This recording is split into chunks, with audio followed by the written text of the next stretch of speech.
Hey, hello everyone. Sean Simons, PPG Grandpa. Welcome to a little bit of behind the scenes. This is episode 50 with Jim and Morgan Reeves.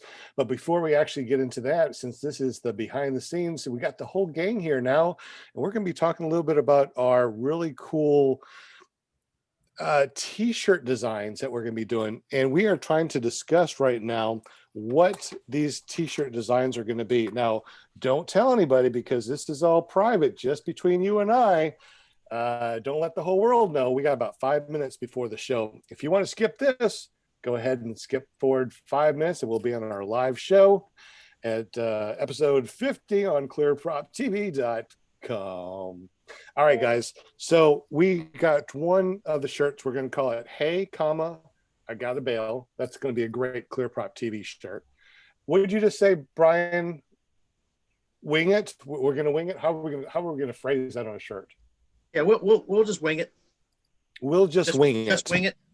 Just wing it, or we'll just wing it, or how do you think we should do that? Just gonna wing it. Let's wing it. Let's wing it. Just wing it. Just wing it? Yeah, I think just wing it. That's like a Nike thing, right? Yeah, just do it. Just do it. Like, just do it. We got to just wing it. Yeah, Nike won't say nothing about that. Nah, they won't. No. Until Well, they not can until we fly, start making a lot of money, then they'll care. Hey, we'll until just they blame can it on fly, Brian if it happens. At this rate, might as well make one saying it's a wing thing. You wouldn't understand. Oh. It's a wing thing. I love it. Oh, that's catchy. It's a wing Yeah. thing. We're taking it off that. a Jeep. It's a Jeep thing. You wouldn't understand. That's good. It's a wing thing. We are going to. What's I that? came up with one for Trump that said build a wall, but it seemed too. Oh, build a paramotor. That would be good. No. No, You I know, you like build a wall with your paramotor. it. Yeah, I build like a paramotor. it. I like it. Build a You're free to paramotor. take it.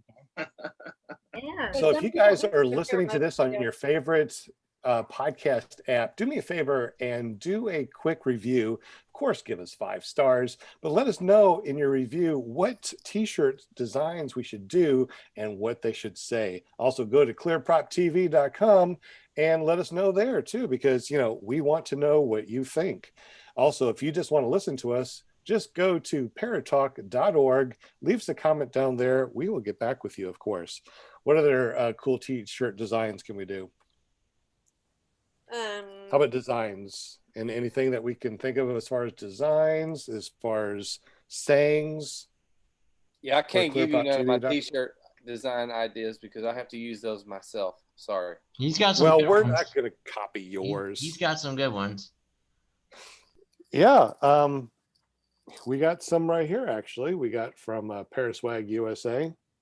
So we're going to be giving away 1 t-shirt a week for the following ever. Every time we do a podcast, we're going to be giving away something. Unless it's an audio podcast. But there was something on episode 49 at the very end that we talked about, right, guys?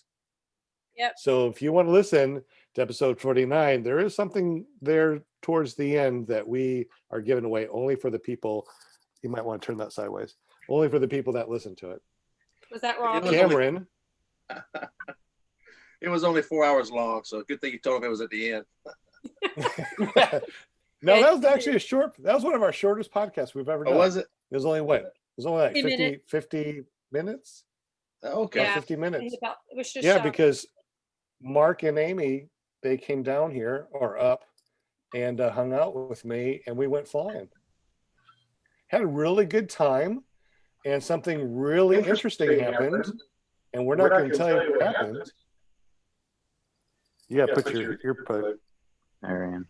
So you're just talking. I'm right here. Oh my gosh, we got way too much echo here. Go ahead and put it on mute for now. It's not better? that he has to. One of you has to turn the audio, the sound down. Yeah, that's right. We both have earplug. Okay. Ear things in. You're muted. Okay, yeah, he's muted, so we won't have that echo. Perfect. When he's ready to talk, I'm going to go ahead and put mine on mute because he's going to talk a little bit about his wife's. What are we going to call this? Your wife's what? Job? Your wife's page. I don't know. Business. That's the big word. Hey, just in case you're wondering, we've been trying all sorts of different flavored vodkas tonight, and I totally forgot. Oh, man. Lightweight. I'm a lightweight. Every But we time got- Cameron shows up, you're trying different flavors of vodka. This is I am so glad he was gone when we came over there this weekend. He needs to go buy the cupcake vodka. I want to know what you think about the cupcake. Oh, I already ate all everything. Yeah, I So didn't see no The cupcake. No, cupcake no, vodka. You didn't buy it yet. oh, the cupcake vodka. Oh, okay. Yes. Hey, it's 7 o'clock, so let's go ahead and go live to YouTube real quick. So hold on, everyone. Let's go ahead and go live. Let me log in here.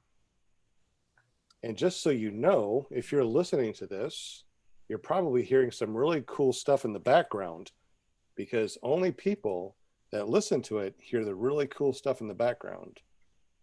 Episode 50. Jim and Morgan Reeves. And we are going to call this Father and Son Newbies. Yeah.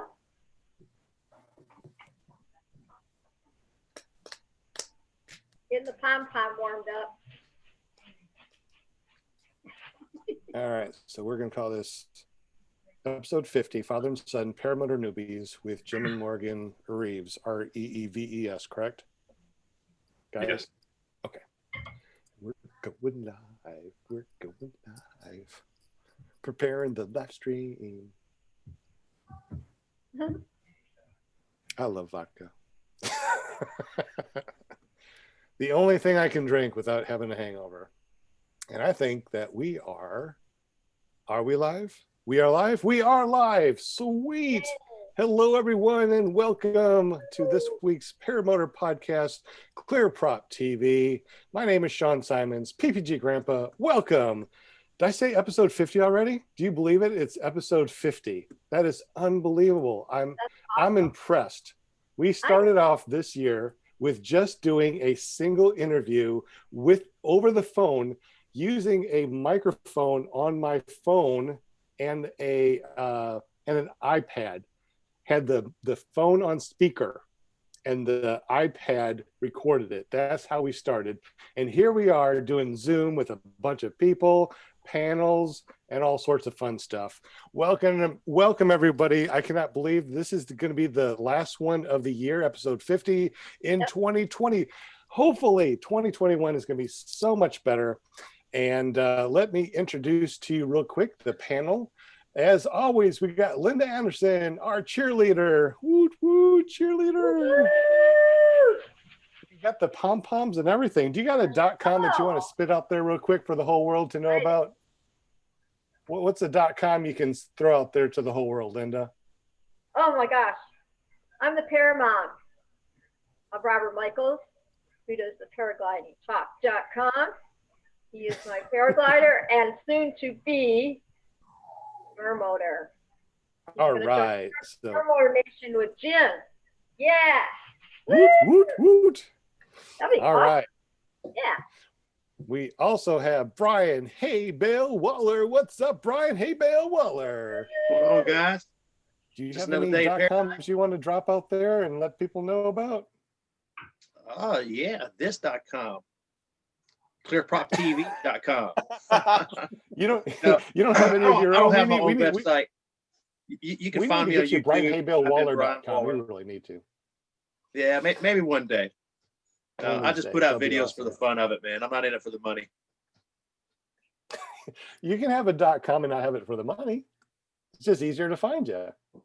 Thank you, Haybale Waller. We also have JP Tulo in the house. What's up, JP? Yay. What's going on, guys? Happy to be here.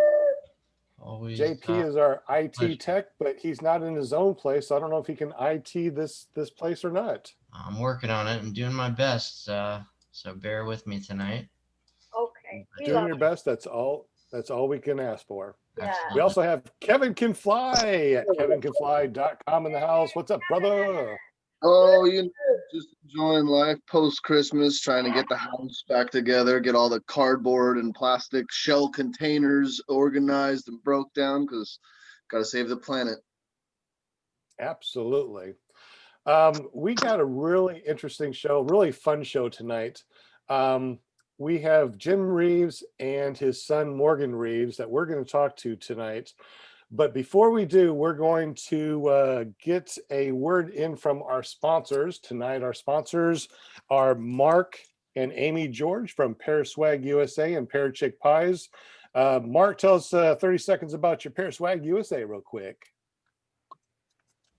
ParaSwagUSA.com. We sell paramotor gear. We're revamping the site. I've said that a couple times in the past and it didn't happen, but it's actually happening this time. So hopefully after the first of the year, we're going to have a lot more gear on there to be available. I worked with a few of these guys on the panel here in the past. Well, a couple. Kevin has done some business with us, and I think Kevin's kind of branching out and doing some things on his own. Hopefully that works out for everybody. But we're just trying to be part of the paramotor community, offer some affordable equipment, good stuff, you know, new, used, different brands, you know, just a little bit of everything. And that's it. ParaSwagUSA.com. And you're also giving away a t-shirt tonight. So everybody that's in the chat that wants to be on the spinning wheel, please say something in the chat so we know that you're there, and we will put you on the spinning wheel to win a t-shirt tonight. We also got, tell us a little bit about the parachickpies.com. All right. Parachickpies.com. Also can reach me at parachickpies@gmail.com. On the website, it's been published today, and and we will put you on the spinning wheel to win a t-shirt tonight. We also got tell us a little bit. Okay. I told you there was going to be some technical difficulties tonight. That was my bad. Hey, what is that website? Anyways, the parachickpies.com, and you can find us on Instagram, Facebook. Like I said, Instagram, it links you straight there. I also have a link for Resurgence PPG. That's my personal charity I've kind of adopted because I really like that they work with the disabled veterans to help them get in the air, because I know that it's just, there's no words to describe being able to fly. So get on there. You can get pie coupons. I got Pie Club, and where you can get discounted birthday pie as well, offering sugar-free. And I'm gonna have to say something. They brought me down a sugar-free chocolate pie. It was so good. I ate most of it. I have a picture. When I say most of it, I think my wife had one slice. She had a quarter of the pie. And when he says he ate most of it, he ate half of it in our presence while we were there. So, but yeah, really so good. pie coupons you purchase, you can redeem them anytime you want to, and you can also give them as a gift, and whoever you gift it to, they can redeem the coupon whenever they want to and get a pie sent to them. Parachickpies.com. I can picture Grandpa with chocolate all over his face. Oh man, it was so good. I should have had a picture or something. We also had John Hudson. He's been really good to us. He's given us a couple of t-shirts to give away also. So we said we'll let him do a 30-second video, 24-second video. Hey, it's John Hudson with True North Paramotors. We manufacture fully customizable, lightweight, cutting-edge paramotors made in aluminum and also titanium. We're also the area's dealer for Gravity and their line of paramotors, paragliders, and reserve chutes. Check us out on Facebook at True North Paramotors. Also, our website, which will be launched later this month, is AmericanMadeParamotors.com. Awesome. And it's really nice when you guys give us things to give away. So if you guys have anything out there that you want to give away, please contact me at ppggrandpa@gmail.com. Let me know what you have, and just ship it to me, and we'll give it away on the show. I'll pay shipping to anybody that wins. So thank you for the donations. We also have Mark Mcelroy from PPG or Paralife PPG. And he gave us a little clip that he wants to share.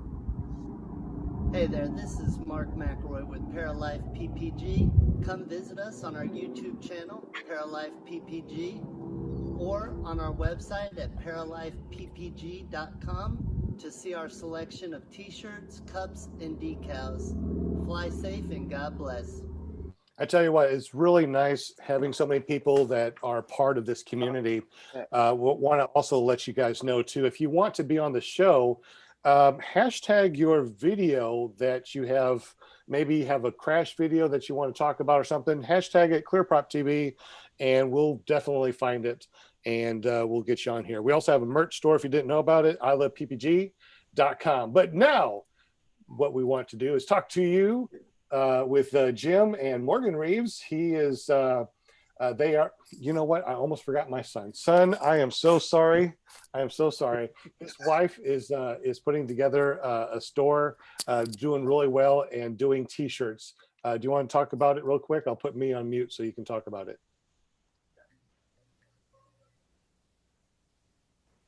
Go ahead.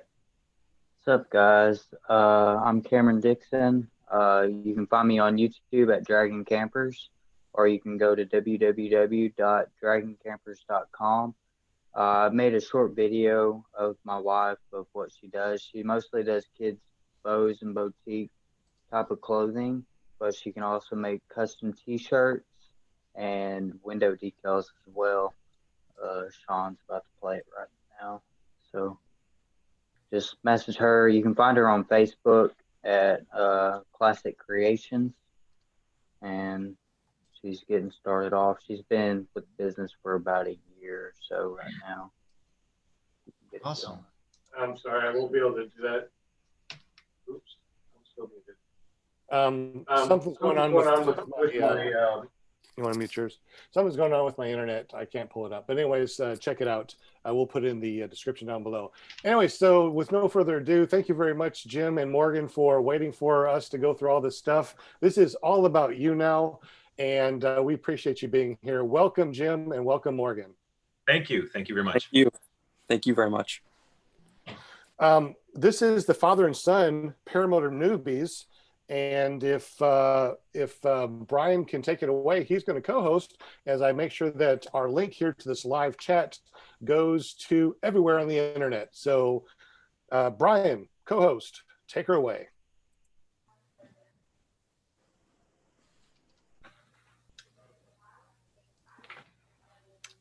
I think Brian's muted.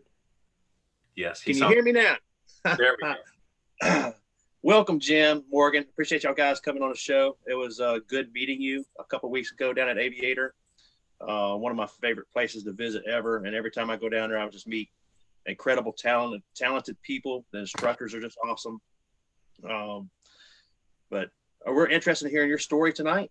What led you to get into training, why you picked Aviator, how your training went, and learn about how you selected your gear. And how your flying is going since you've left training. I know that was just a couple of weeks ago, though. So, but anyway, tell us a little bit about yourself. Jim, we'll start off with you. If you want to start and tell us, a little bit about your background and what brings you here tonight. Well, sure. I suppose like most people that's in the paramotors, we've had a long fascination with flying. I can remember back one of my favorite villains was the Penguin in Batman. He would fly around with that umbrella. That doesn't work, by the way. But fast forward, I was in the Navy, did a lot of flying there, enjoyed that, got over 4,000 hours as a Naval Aircrewman. After retiring, was working as a public educator. My son, also very interested in aviation. We were both into radio control aircraft, building and flying lots of stuff. He is a nut when it comes, and very able at doing things without a whole lot of guidance. He can put together and make it fly very well. Me, on the other hand, I have to study very hard. But because of that RC interest that we had, I was very much plugged into the whole Flite Test hobbyist group. And they're out of Ohio. And in 2017, they had a bunch of guys come and do a show, the Paradigm team out of Lake Wales. They're many of the same guys who instruct there with Aviator PPG. they showed up there, and that's when they became a radar blip on us, for us. I got to meet one of those guys, see them all fly, and we thought that was pretty incredible. Fast forward a couple of years more, 2019, I was getting out of education, getting out of a few different things, looking to move here to North Carolina, where we're at now. And we talked about, what about this paramotor thing? What if that was a hobby that we could enjoy and maybe even grow into some kind of way to bring in some money? So we did a introductory thing in New Hampshire, where we ran off a mountain with a wing overhead. They taught us how to kite, and that kind of locked it in. It's like, okay, this is something that I'll really enjoy. This is something I could dig into. I'll enjoy this. So it was shortly after that, what we did was we scheduled a training date for Aviator PPG. We did a lot of checking around, seeing who had good reputation, who had good training and everything. We settled in on them. And basically we did the payment plan because he was still overseas. And so we set a date far enough ahead so that as soon as he got back, pretty much, we would be ready to go to training. So come November 16th of 2020, this year, that's when the great countdown that a lot of people who are on the chats, the countdown was actually at 0, and we were there at training, and boy, did we enjoy the training. Boy, did we enjoy the training. So I'm fortunate enough to have a lot of great kids. This one here, though, he is so plugged into this stuff, and he has blessed me so richly. He bought me my wing. So I didn't pick out a wing, although I kind of did, because he was looking over my shoulder and seeing what I was interested in. He bought me my first wing. He got in touch with the guys at Aviator, and he says, this is what I want to get my dad. I'm going to get him the custom colors. So my youngest boy bought this old man, his first wing, and that's the wing I flew at Aviator after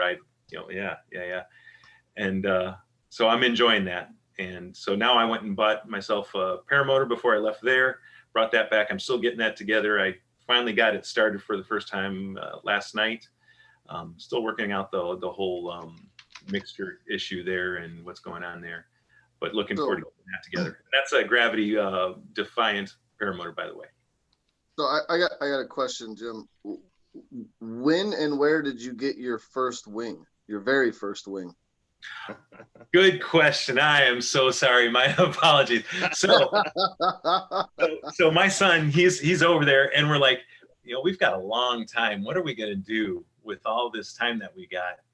We got to do something. And we're like, maybe we can get a secondhand wing. If we could get a secondhand wing that, we'll go in halves, and we'll just do some kiting, and I'll have it over here. I'll send it over to you over there. And so we figured, okay, that's what we'll do. So I'm on these chats, and I am like doing prolific typing and chatting and communicating. And I'm like, hey, does anybody know anybody that's got a secondhand wing that they'd sell to us, at a reasonable price? And Kevin Can Fly chimed in. Kevin Can Fly?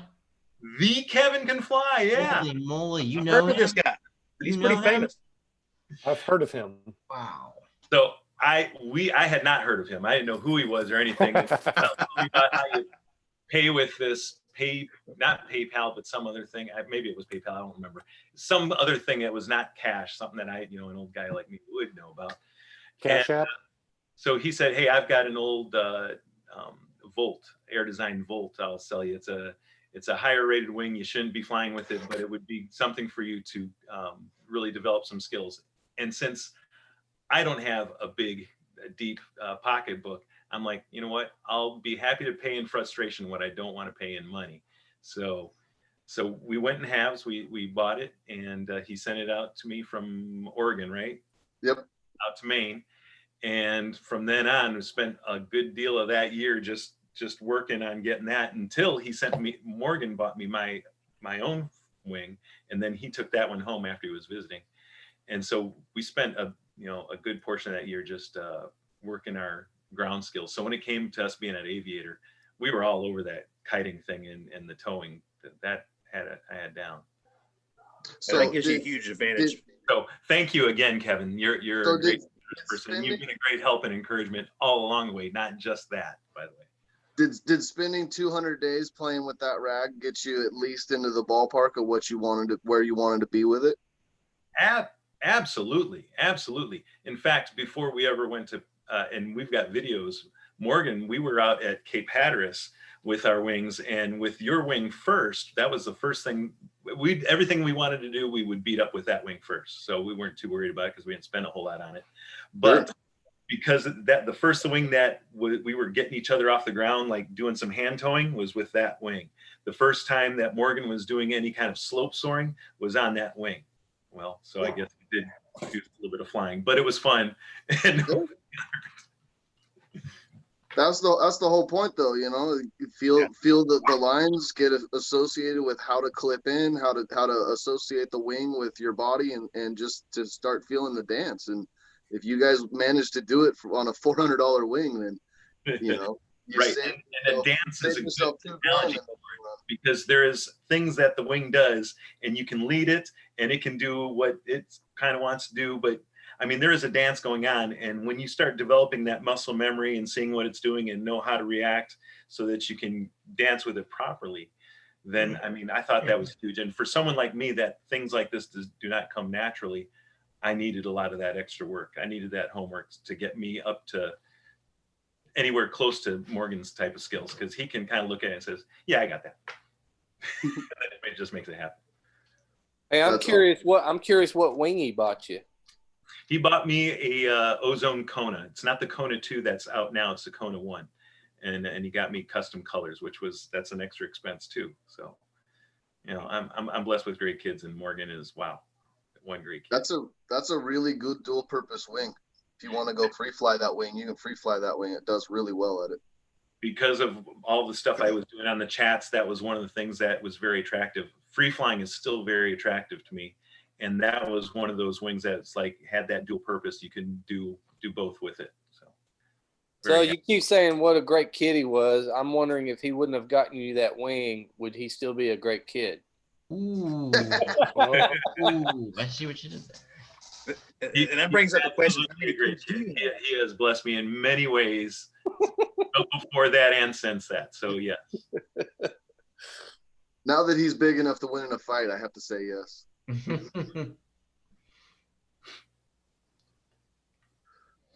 Wow. How about you, Morgan? Tell us about your experience, man. Or sorry, Sean, go ahead. No, I was going to say, Morgan, you know, let us know something about you and tell us about your experience. I mean, what is there to say now that he's pretty much said everything about me? No, just continue to say how wonderful you are and how he owes you something now. Yeah, he loves his kids, and he's shown it his whole life, and that was I feel so in debt to all the all the moments in life where I could have shown that same kind of gratitude, and now I'm able to, you know, being in the Navy, and it's nice to finally give back to the father that's raised me and brought me through all these paths. But that's what this whole moment was I've grown up, and I was born in the Navy because of him. We've moved along because of him. I've seen him fly, seen him come home from deployments, come home from the P3 Orion. I got to touch the buttons inside that plane. I got to see it take off. I got to fly in one in the flight engineer's seat. I've done so much with aviation, and yeah, even like at 2 years old, I don't know how, but I remember the C5 Galaxy and the enormous belly. I mean, the plane's enormous in and of itself, but seeing helicopters and like Humvees in it, like that, everything was just so cool. And so it's always been a pleasure to be around aircraft. And so leading all the way up to here, it was all little incremental steps, like the RC aviation, things that were cheap that could, you know, get the fix for us. Like, oh, that's flying. That's cool. And so while doing that, you're learning about all these things like electronics, electricity, or making certain cuts to wood, understanding how wood bends. And it's like, wow, how many things you learn through the hobby to get you to, okay, now it's time for us to get in the air. We're so ready for this. And so I was in Bahrain.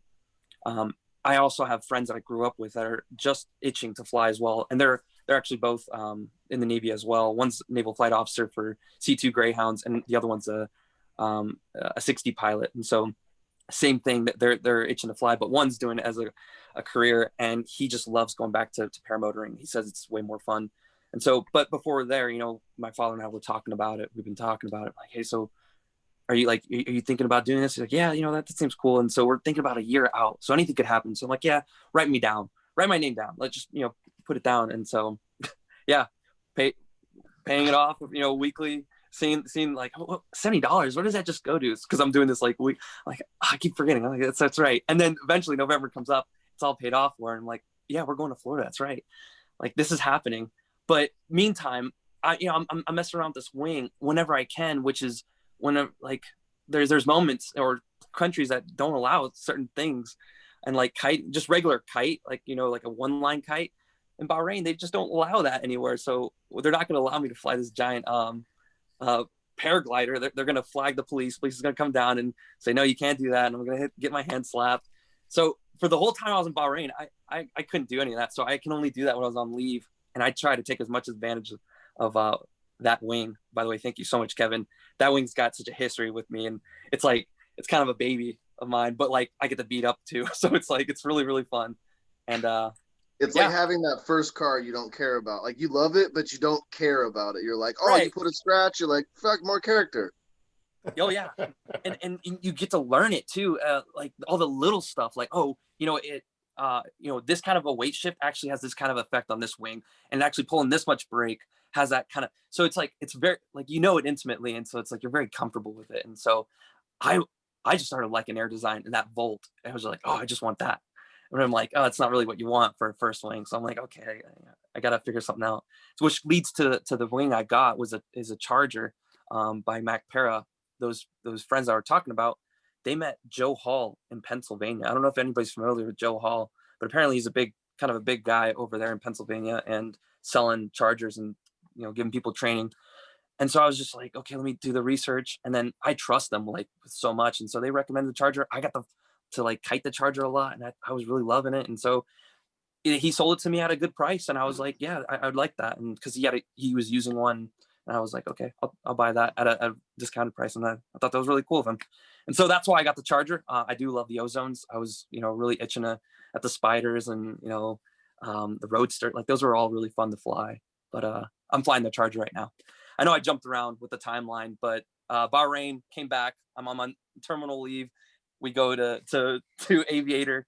And yeah, while I was on terminal leave in Virginia, I was at what's called Mount Trashmore. It's a beautiful, like, landfill, like expired landfill that's now a beautiful park. And I was like, I love the wind over there, especially in Virginia Beach area. It's so nice. And it was kind of laminar too, being up a little higher on the hill. And in like 3 days to a week time frame, I just learned so much just because I was so devoted to kiting, and everything was just clicking. It was natural. I didn't have to think about it anymore. Could go reverse, front, and so all that just carried right over to the November time frame when I went to Aviator, and it was just like, oh, this is so easy. Let's go, Fletch. Come on, I'm tired. I gotta interrupt you and ask you a question, Morgan. Yeah, go for it. When you went from that Volt to a nice new Charger, did your kiting feel like the easiest thing all of a sudden? Did the wing just make everything just liven right up and become so much easier to do? Oh yeah, the Volt has some age to it, so it's got some porosity, it's got some weight where it shouldn't be, and it's kind of a slugger, but and forgiving sometimes. Whereas the Charger's responsive, it wants to stay up. It's got that reflex. It's like it kicks up real quick, and then my inputs are so much faster. And I'm just like, oh yeah, that's nice. And so my learning curve just again it hit another bump, and that was a good moment. I kept telling your dad, I said, as soon as you guys can get that Volt and kite it like it's a comfortable thing, going to a new wing is going to be like, well, what am I doing? You're like, this is just, wow. You just don't even hold the toggles. You just weight shift back and forth. You just do whatever you want. All of a sudden, life just becomes fun and easy. Kiting is entertaining. It's not even a chore. It's amazing. Oh, yeah. It's like putting weight on your baseball bat and then knocking it off. And you're like, wow, the bat just feels so much easier to swing. Oh, yeah. And they all kind of have their own characteristics. Like you're saying, I would say the Volt, probably a brand new Volt would probably feel better than the older one. But yeah, they all have their characteristics, and they're all, yeah, it was much simpler to fly a lighter wing that's responsive to what you're doing. Yep. Real quick, I want to say something real quick. I want to do a shout out to TJ Moore, sent us $5 in the super chat. We really appreciate you. Real quick, Brian, is there any way you can go through our chat and say hello to the people that are in the chat? My internet is so slow, I'm not able to see. Yeah, we got Bill H. Sean is in the chat tonight. Slow Days, John Wayne, Will Fly, Eric Lear. I said Bill H. already. Kent Stanley, Fly Flamingo. Walter's in the house from Down Under. Dwayne Crow, Mark Mcelroy. Well, that's a good thing. If Walter's in the chat, that's a good thing. That means tomorrow is still coming. I know. For sure. We got Pear Swag in the chat. He's on the show too. Hey, Pear Swag. There you go. Thank you, all my chatters out there in chatter world. I love you all. Yeah, sorry if I left anybody off. There's a Danny here, but we got 24 in the chat right now, so not bad. Hey, Sean, remember what you said? You said you would send a T-shirt to anybody in the chat, and that means Walter's in the chat, so that's going to cost. John Asker's in the chat as well. That is true, but I'd have to send it to Walter, and that's a long way. So I got $5 from TJ Moore. Thank you very much. That will definitely help on the shipping to Australia if he wins. We also have Never Trust a Skinny Chef Shane in the house. Welcome. Glad that you How's made it it. going, guys? What's up, Shane? Glad you can make it, man. Sorry about your. Glad you can make it. Yeah, it's my daughter's puppy, but yeah, she's been here 13 years, and anyways, so let's party on, party people. We're partying on right now. Make sure that you say hi. Let us know that you are watching, because we are going to be giving away a t-shirt from PearswagUSA.com here in just a moment. Jim and Morgan are our guests tonight. They are a father and son paramotor newbies. They went to Aviator, and they're telling our story tonight. We'll be giving away that t-shirt here in a couple minutes, so make sure you say hi in the chat.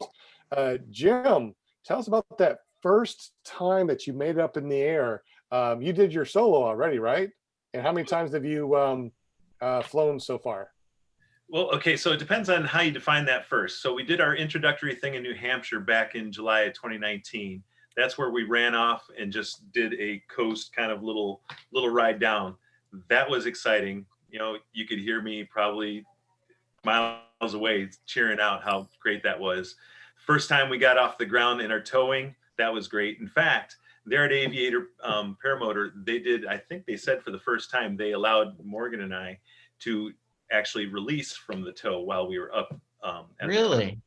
Yes. So is that not what normally happens? No, they said they've never done that before, and Morgan and I were the first. So on our third tows, they said, yeah, go ahead and pull the release, and then you can just come down without the tow rope. And so we felt a little bit honored to have that. So that was excellent. And funny thing, nice to be the first. At Paramotor, we were doing our we were going to do taxi practice, and I'm looking over at the next guy, and he's like, boy, he's really throttling up, and his tiptoe, he's off the ground. That's kind of that's not taxi, he's flying. And basically, I guess that's what they do to take the pressure off, which is good, because I wouldn't have gotten any sleep otherwise. And so I taxied off into the air right after him. Alert. Yeah. And I was like super hyper vigilant. I'm like, oh gosh, this is really happening. Just listen to the guy, but this is really happening. Focus on your instructor. But wow, this is really happening. That's what I was going through my head. And then I landed, and then it's like, wow. You have a video of that by any chance? Any video of your solos? I think we do. I don't have it ready to hand over now. It might actually be on Morgan's phone, because flight buddies record each other's flights. So if anybody has it, I think it'd be his. He might have passed it to me, but I don't know if I have it at the ready now. It's definitely all right. Now, y'all were partners in the class, right? They size you up on body size and weight. Y'all were wingmen? We were wingmen, even though I'm, a good 20 pounds, 30 pounds more than Morgan or more. So, but they let us, work through that, and that was okay. We shared equipment up until they had a paramotors for everybody, and once we did, he had a different paramotor, different wing, and everything.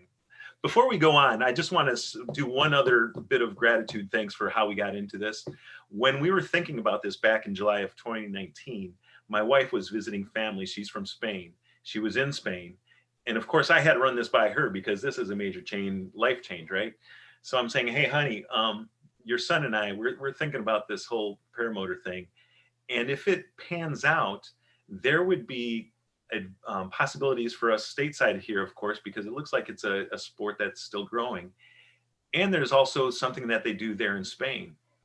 And it's quite a big thing close to where she's from. There's a place that's called Algodonales in Spain, and they do a lot of free flight there. And so I sent her that message. The very next day, she sends me back pictures. She went to Algodonales. She drove like 30, 40 minutes to this town, to the thing. She got me a t-shirt and everything. She was so for it. She was going to try to get a tandem free flight just to beat us, but in support of us also.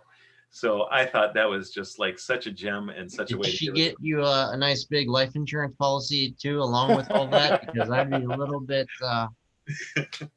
No.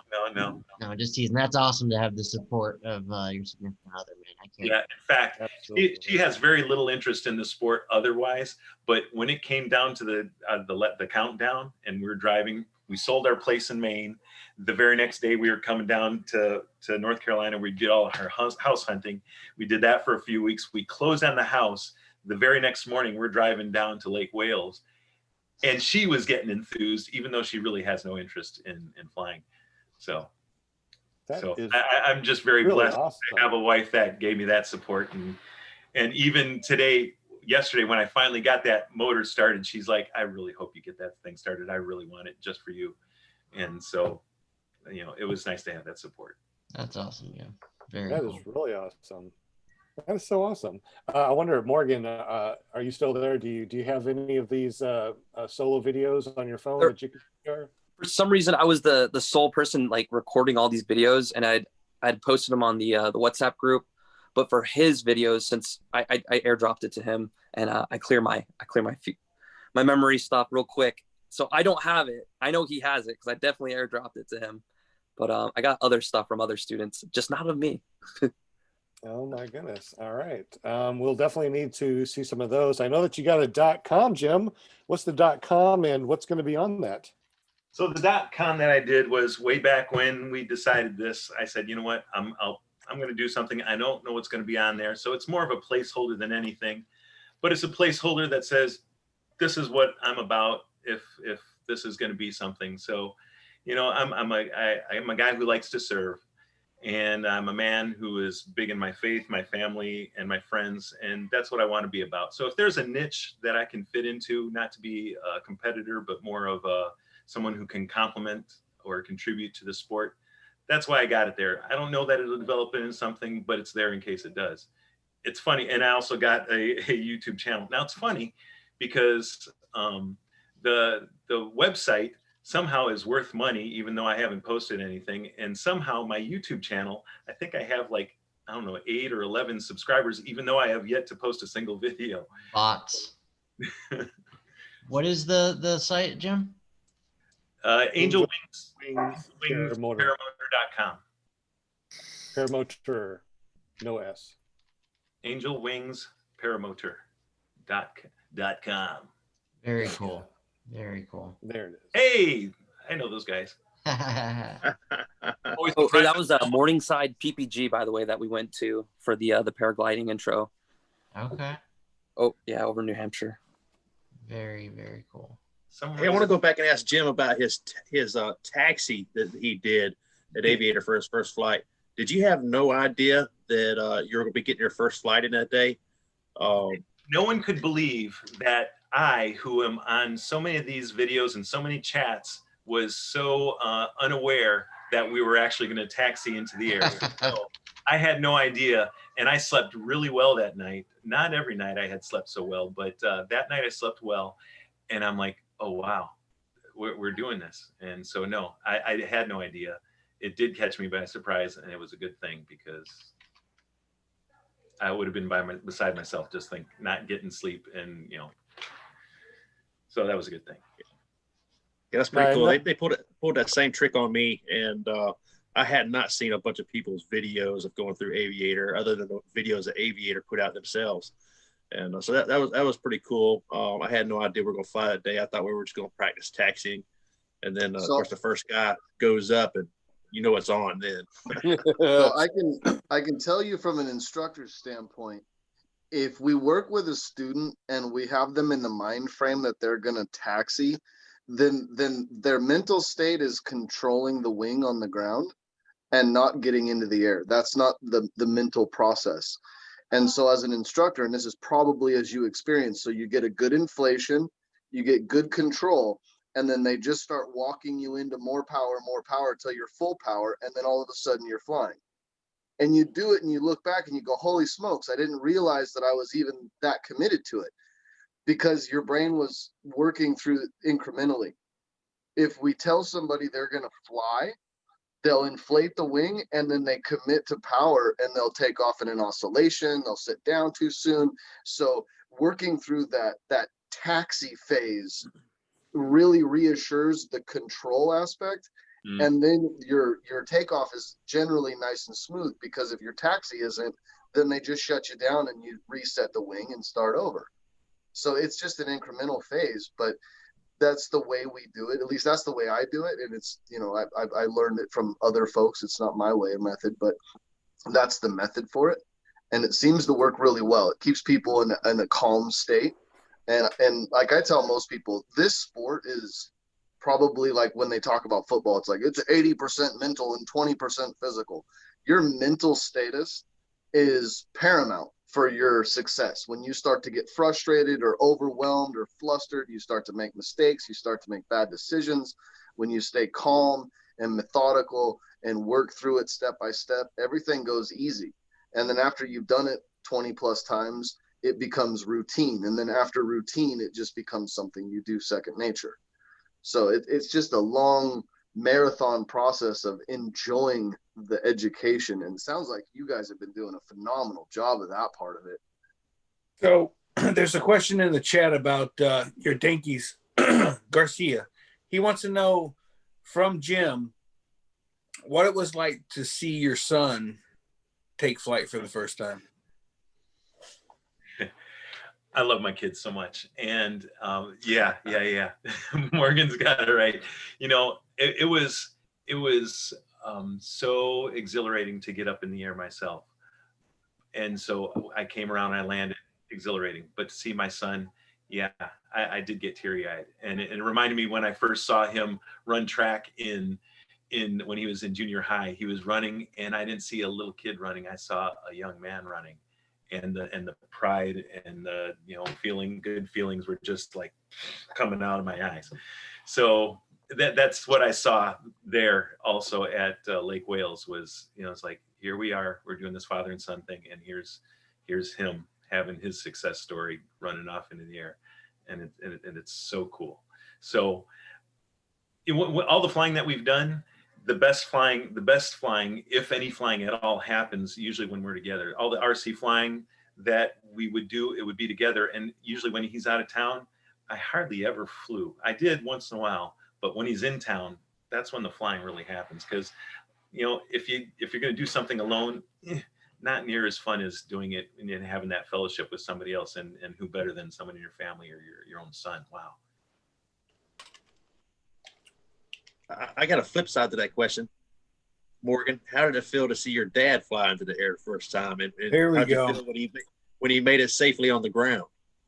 Okay, so different feeling. I would say it's almost the exact. I feared for him. You were afraid he was gonna break a hip, And rightly so. I have to work at my talent. It doesn't come naturally. Being with him, doing the things in stages before Aviator, there's always this moment where I can only say so much of what I know, where I'm not helping him out. He's got to do it. He's got to learn it himself. And I know me just saying it it's not going to help him. He just has to go through it, and he compartmentalizes a lot more than I do, which honestly, it helps him in many aspects, is like in safety and slowing down, making sure he's methodical. Those are the pros in that. But man, in the cons, when you need to be reactive in certain times in these phases of flight. But with paragliding, with paramotoring, everything's safe as long as you do what your instructor is telling you to do. And so when you have that that control in where, hey, do what he says and you should be good, that's awesome, because he can compartmentalize and do what that guy says and just step by step. So here, power, inflate.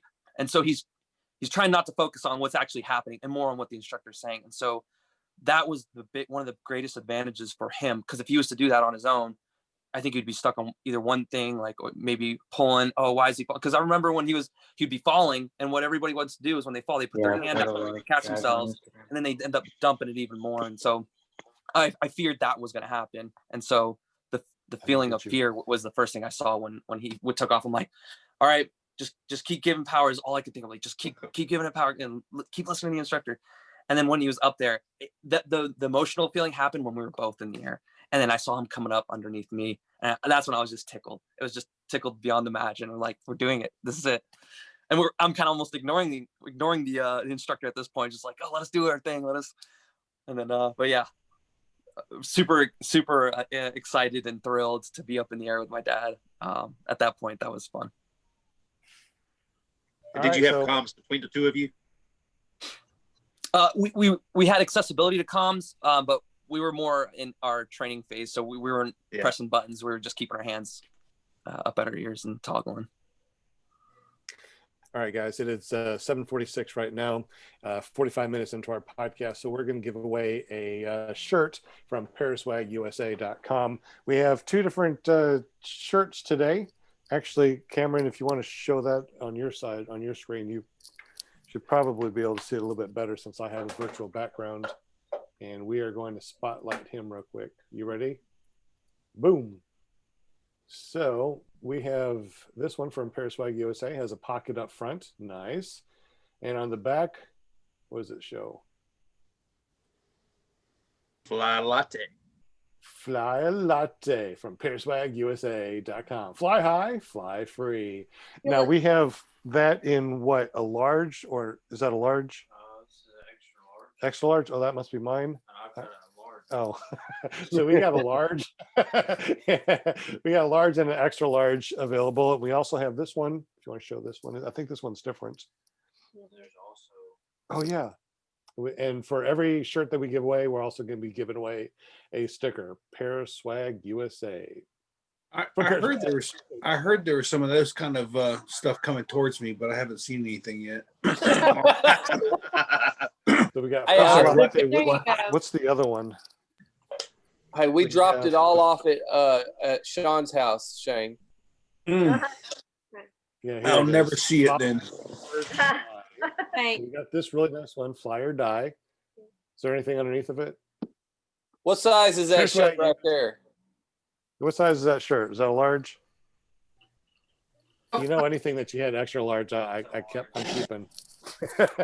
Hey, Sean, I'm going to interrupt real quick. On our scaly there on the Fly or Die, that's the same scaly that's inside the Fly Latte cup, like Starbucks does the heart. We have scaly inside of our cup. That's cute.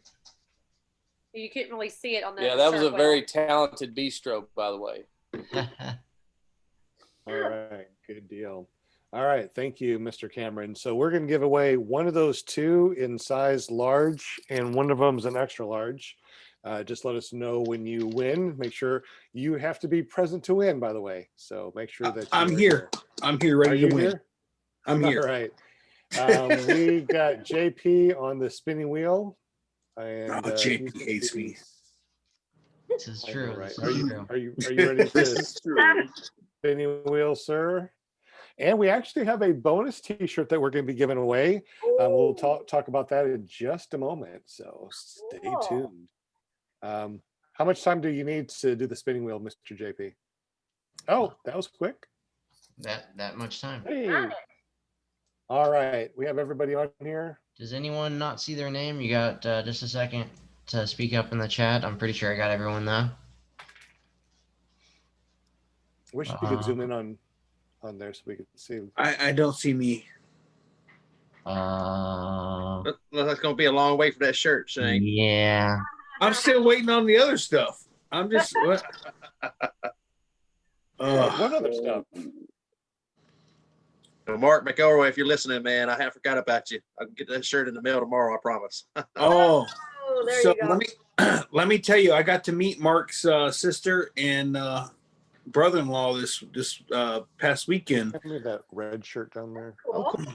Where we I met them two at a gas station, and he handed me a large cylinder. Whoa, this sounds kind of. Hold on. I'm just saying. Come on now, this is PPG rated. Exactly, and it was filled with a bunch of stickers from a paratrailer. Just so you guys know. Oh wow! Yeah, I know you got a big logo he made up for you. No, I got not giving that away. So, Mark, if I haven't looked in it yet, but it should be 1, 2, 3, 4, at least 4 large stickers. I can't remember. You know, I'm impressed that you counted to 4 to get to 4 on those 4. I only had to take both shoes off to get to there. So.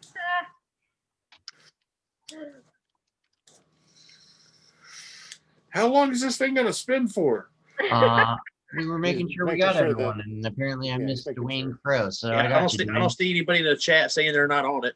Dwayne said he wasn't. But Okay. He literally just jumped in the room. Good. Will Fly, Kelby Cox. Yeah, these are all people I missed. Whoops. Sorry, guys.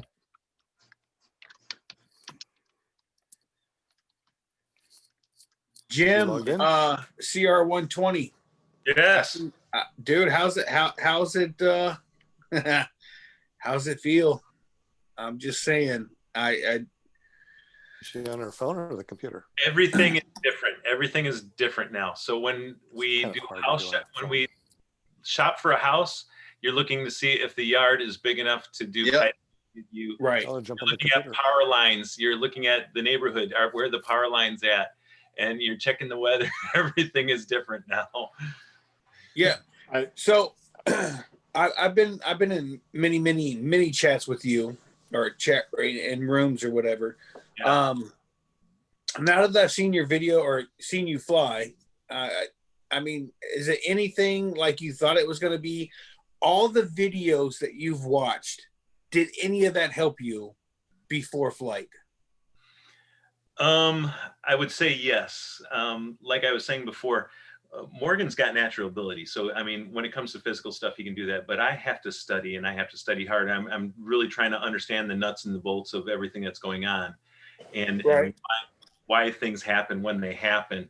That gives me an internal security of what I'm getting into. As far as what it felt like, I know what flying feels like. I knew what it's going to be like somewhat, but to be dangled out underneath the thing, that is different, a different type of flying. And so that part of it is still something I'm still growing into, that enjoyment. But yes, that was real, especially that last day when the tension was kind of like not there anymore. And it was like, okay, I've got this. I can actually do a landing without having someone in my ear, and it's okay. And so, yeah. So you have flown since school without an instructor in your ear?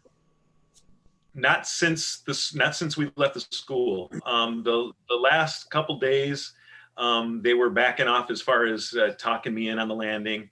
The last day there was none at all, and I was just cranking around. And then after I landed, AJ says, I was watching this one and that one, and right. this is what you should look for. But I mean, and he said, sometimes it's really good for us to just back off and let you process through what we've taught and dial it in on your own. You can't always just correct somebody with the words. You got to let them work through some of the things. I'm a lot that way. And have I flown since then? No, because I'm still working on getting my paramotor working. Yesterday was the first day I got it started. I'm having trouble with the mixture. But yesterday I took the airbox off, started with the first pull. This morning I did it again without full throttle, and it started again with the first pull. So what I need to do is see if I can put the airbox back on and see if it'll do that again without the first pull. Otherwise, maybe I'll be looking at making some mixture adjustments. But that's a Well, major thing holding me back. Otherwise, my wife, she's even though we've got this house that needs a lot of work, she's affording me the time to do it. I just need to get my equipment. well, I will tell you the very first time that I took off, which was out of the compound after I went to school, and I had nobody in my ear. I had no comms of any kind. I think that was worse than the very first flight I took, because the very first flight I took, I didn't know I was taking off.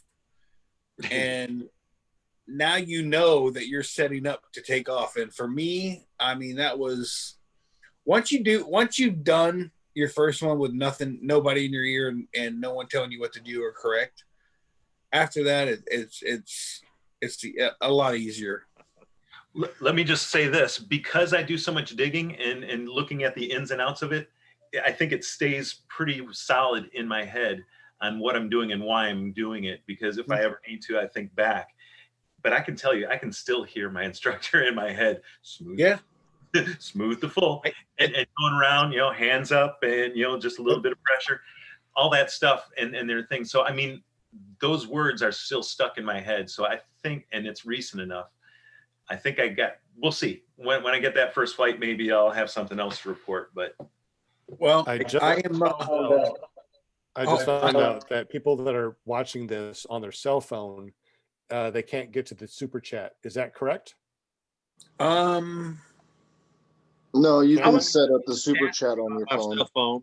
Just have to set your super chat up. You just got to tap the super chat icon and then set up your super chat. So, Jim, I've been flying just over a year and almost 2 months. I still, on every launch, hear my instructor in my ear. I hate to admit this, but I never brought my A's up to where he wanted them to be. And sometimes I catch myself slacking even more than I would be in class. So right before I take a deep breath, I'm like, oh yeah, back up here. Okay, arms back. And it's been over a year and I still hear him in my ear. So I hope your instructor had a good voice, because you're going to hear him for a while. We had Fletch, and Fletch has got a British accent, so you can trust him. Oh, you're good then. Yeah, you're golden. All right, guys, are we ready to spin? JP's adding away. I know like JP's ready. You should read the last 10 lines on his. I'm reading it and I'm kind of laughing over here. It looks like there's a lot of people on the wheel, but it's just him. Guys ready?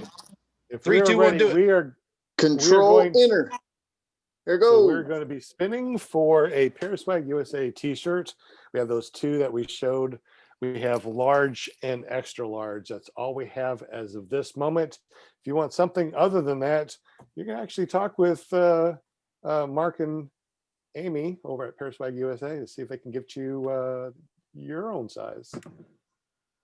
But if not, Mark Mcelroy said something in the chat about having some shirts over at paralife.org. Oh, does he have one that he wants to give away tonight? PPG.com. I'm sorry. Maybe floated. I think John Wade's got it. Oh, it's going to be going to Australia. All the way to Walter. Good day, mate. I don't think Walter's going to make it. Looks like John Wayne's got himself a new shirt. Yeah, Mr. Wayne, you got to be here. Hey! Woo! John Wayne, you the chat still, man. Wayne. Yeah. All right. Good job, John There's Wayne. something in the chat. John, make sure that you email me, ppggrandpa@gmail.com. Let me know if you want a large or an extra large, and I'll send it out to you. Of course, I need your mailing address. Don't send your email address. That won't work. Haven't you seen his movies? John Wayne is a big man. He's going to need like a triple XL. He makes horses look small. Wayne. That's a whole different John Wayne. You need to send a medium that's going to swim on him. A medium that's going to swim on him? Yeah. Let us know, Mark Mcelroy, in the chat if you want to give away one of your paralifeppg.com t-shirts. But until then, we got one more spin over here. We got a bonus spin. My son's wife is making t-shirts. So real quick, go ahead and tell us about the t-shirt that we are going to spin for now. Yeah, John replied in the chat, just so you know. Awesome. I think medium is a So- size you get at Ross. Oh my God. I've got a T-shirt that I'm gonna give away tonight. It's if you go to my page www.dragoncampers.com. It's my YouTube page. If you subscribe, you get 20% discount on her Facebook page, Classic Creations. Also, I've got a Redbubble that you can order whatever you want to order on there as well. It'll show you all the designs that I have. I have, I think, 4 designs on there right now. But if you go to subscribe, you get 20% off her page, and that'll help you give a little 20% discount right there. Nice. But mostly I hotshot campers is what I'm doing right now. I've got a few how-to videos and whatnot if you want to subscribe to that. So Very All cool. right. I'm So already is that who's- subscribed. We're gonna be So giving away. Oops, you're still on mute. yeah, Are you gonna have your son build you a PPG camper there, Sean? Is that what's going on next? Is that the That's next what thing we're I'm doing? hoping. With a handicap ramp. Of course, because I'm a grandpa. So we're gonna spin for one of his t-shirts. That's funny, Shane. Dragoncamper.com t-shirts. So go ahead and pop the wheel up. Now, if it's overseas, I don't know if I can really send it to you guys, but come on now, help me out here.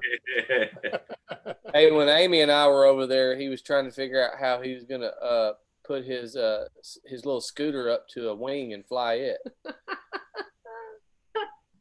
Well, yeah. All right, so we are spinning now for a dragoncampers.com t-shirt by my son. When you win, make sure you let us know in the super chat that you've won. You must be present to win. I'm present. I don't see my name on there. Good Lord. Well, he did say she makes young little girl accessories, so I would fit your personality right on, Shane. Damn. I will support it. No problem. Damn. Hey, there's Emily Dixon. She's the one that makes it. GMCR 120.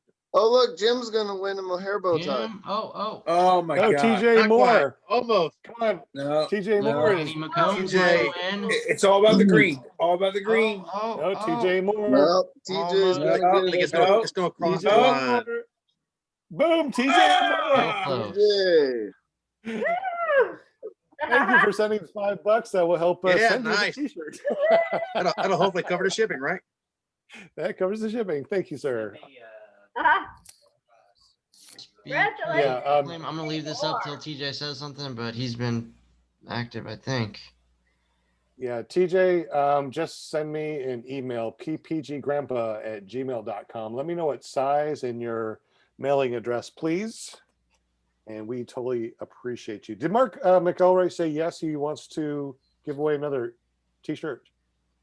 I didn't hear if I he haven't did. heard that from him. He said you have 3 large and paralifepbg.com as That well. was about my stickers for the Paracamper. Oh, gotcha. Which, by the way, I mean, the guy did not have to. TJ responded. He's here. Cool. Okay, good deal. All right. Speaking of didn't have to, did you guys see Shondor's post the other day on Facebook about the Christmas package Michael Mixer sent him? No. So Shondor got sent stickers, like a copious amount of stickers, a t-shirt, I Fly Indiana, I think it is, or a jersey, a pilot jersey, like the Aviator Paradigm jerseys, and a couple other things. It was really, really cool. Mike sent him all that stuff. I just wanted was to the say occasion? that. Shondor had gotten a new vehicle, and so he asked for some stickers so that way he could put, paraglider, paramotor stuff on his new rig. And so Mike sent him a Christmas package with all kinds of goodies. It was really, really nice of him. I think I'm gonna have to send him an email saying I got a new vehicle. I've been asking Shondor all year long to jump on here and do a podcast with us. Hey, since we have everybody on here, Morgan, if you're there, come back. Never Trust Skinny Chef Shane, come back. We got to do a thumbnail for our picture here. Hey, and Jim and Morgan, while we're waiting, how long can you chat with us? It's a little bit after 8. Do you need to go, or can you hang out with us? I got about like 30 more minutes. Okay, that's good. That's good. 30 more minutes. I'm back. You're back. Good deal. Did I hear correctly? Morgan, you have a baby on the way? Yeah, I do. In April, my wife is due. Good deal. Yeah, we're excited. So this will be your first kid, right? This will be my first. It's a daughter. Congratulations. Congratulations. Thank you. Are you deployed right now, or are you home? I'm on terminal leave. That's why you see all this long, out of regulation hair. So yeah, I'm getting out. I'm getting out in 2 days out of the Navy. Right on. Awesome. Well, we got 30 minutes to chat with you right after we do this thumbnail. So let's do a thumbnail, and we got 30 minutes to chat with you guys some more. JP? Jim and Morgan, to both of you, I want to say thank you very much for your service. It's been an honor to chat with you today. Thank you for your support. Thank you, Yeah, let me make sure I turn up. Are you? Let me make sure I turn up my new lighting. Okay. Whoa! Turn it down! Turn it down! We can see you. We can see you now. That's bad. Turn that off. Ready? 1, 2, 3. Okay. Kevin. There's a slight chance we might need to do it again because I have no idea where this goes. What? Hey, what's the keystroke? What's the keystroke? Windows print screen. The Windows symbol and print screen. No, for Mac. Oh, Control Shift 3. It's Control JP. Shift 3. All right. So I'm going to do one over here on the Mac real quick. Everyone, get ready. In 3, 2, 1, cheeseburger. It went boop. Is it supposed to go boop? Oh, Control Tab. Oh my God! I keep hitting this button. You're gonna kill my new selfie light. I'm exhausted now. I need to Control Tab 3 or what? I don't know. I do it by feel. I don't know what the keyboard says. It should be Shift Command 3. Shift Command 3. Oh my God. Oh, Shift Command 3. Okay, Shift Command 3. Ready? Last time. Let's go. Third time charm. Paramotors, cheese. All right, I heard a chink chink, so there we go. Cool. That should work. All right. Oh, I need to write that down. Control Command Shift 3. And then Sean, if you want to draw a box, it's Shift Command 4, and then it lets you draw a box. So that's kind of nice if you want to just specify it to a certain area. Why didn't you ask Jim to begin with? Then we I won't need to from now on. You say Shift Command what? So Shift Command 3 just does the full screen. Shift Command 4, your cursor will turn in a crosshair, and then you do the 2 corners, and then when you click, then that will be your capture that you do. All right, we have a new tech guy in the house. Cool. I know, huh? I'm like, Jim's what? got a new job now. Okay, Just go that's Shane. cool. Sorry, I can already JP. see the smoke pouring out of Mark's ears as he's trying to figure out how to utilize this information. All right. I just grab my phone and then it makes. She takes a picture of the We're on a screen. Mac, so I'm trying to absorb that information. We actually are on a Mac, so I was like, okay, so let me. I still don't know it all. All right, let's get back to Jim and Morgan. Since you got 30 more minutes with us, what is the coolest place that you've flown so far? So Aviator. Oh yeah, I guess yeah. I think Aviator's been such a highlight because we went to AJ's wedding. I don't know if you guys seen that video. That was a kind of a fun event. Just having finished class, or not finished class, but finished all our maiden flights, and we're all flying on by ourselves. My invitation must be in the mail still.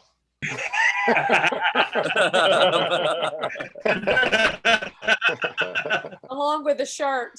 Yeah. Yeah. So those sunrises and sunsets, they were awesome, especially on his wedding day. It was like a perfect day for all that. I thought that was so beautiful, and you could see the cows and the alligators, everything.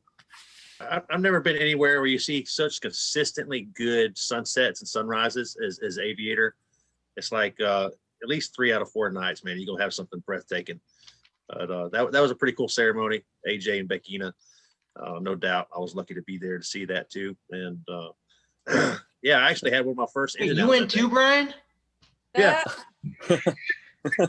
Oh, you didn't get your invitation? I did not. I did not. It must On the be in mail. the mail still. Huh. Who did they have flying overhead? They're still talking about Brian at Aviator and how they can't get rid of him. Yeah. Yeah, they're trying to come up with a plan. They haven't succeeded yet. We Hey, keep Brian. bringing deep fried turkeys to dinner, you know. They invited all the cool people from Ohio. JP, you didn't get an info? You didn't get an invite? Okay, I see how it is, Shane. All I'm- right. Oh, wait. It went out on the corporate Napa server. It's probably why you missed it. Okay. Hey, Brian. Yeah. Who did they have fly over during their ceremony at the end? Oh, so they flew there individually. Beckina and AJ flew there in their own paramotors, foot launch, and then they took off in a tandem unit and left together to symbolize their marriage. Oh. But Didn't they actually, have Eric someone fly Farewell over? officiated it. And there was more than a dozen paramotors that went back and forth. So Okay, that's what it was. it was pretty cool. What happened But yeah, to you, Brian? So yeah, I was flying there with my wingman, and I had some of my first almost engine outs. The engine bogged, so I did the safe thing. I turned around, went back to the airport. I jumped in the truck, haul butted over there, and turns out it was a good thing because I ended up being a ride back for a couple guys that couldn't get back into the air.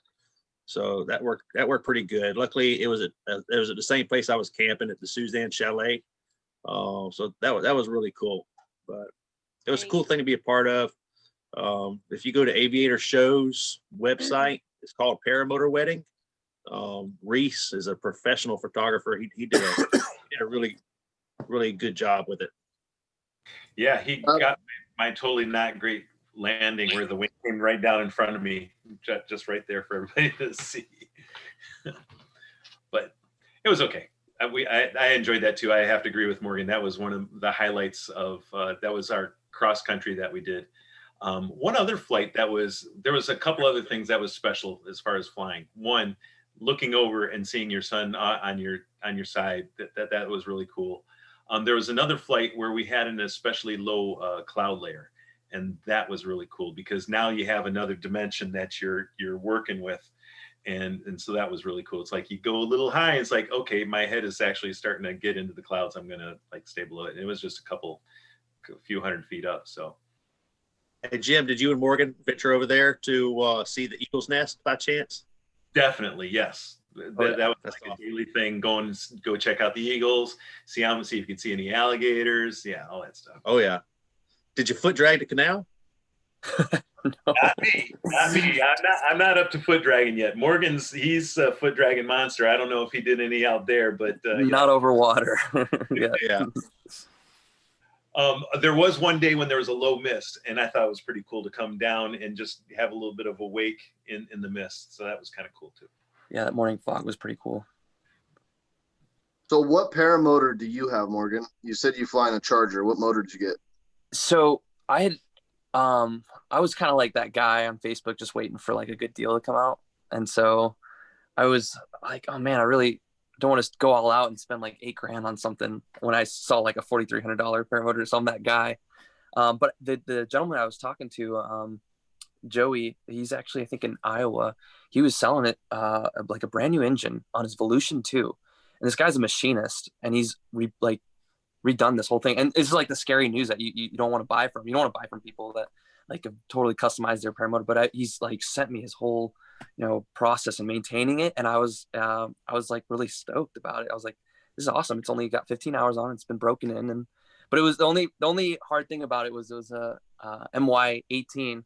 So I'm just thinking, okay, the muffler is probably the biggest problem. It's gonna be replaced eventually, and so I wasn't too bad. Except I just flew my first flight away from everybody 2 days ago, and man, that it's heavy when you fuel it up half a tank. You got a reserve. I don't know if you guys know the Angel 140s. It's actually a pretty big reserve, and we shoved that into a small little pouch, and that's in front of me. And that Evolution too is not the lightest of all aircraft. So, and it's cold, so I'm wearing like 3 pants and gloves. I've never flown with gloves. Now my throttle's on my right hand. It's kind of in the way. There's so many things I'm just like, this is not at all how I'm set up for success. And so, and I got like 4 or 5 girls staring at me, my wife and her friends, because we're there visiting, and it's such a beautiful field over there. And I think it was Fairview Heights, Illinois, is where we went to. Wolf Ranch High School, lots of space.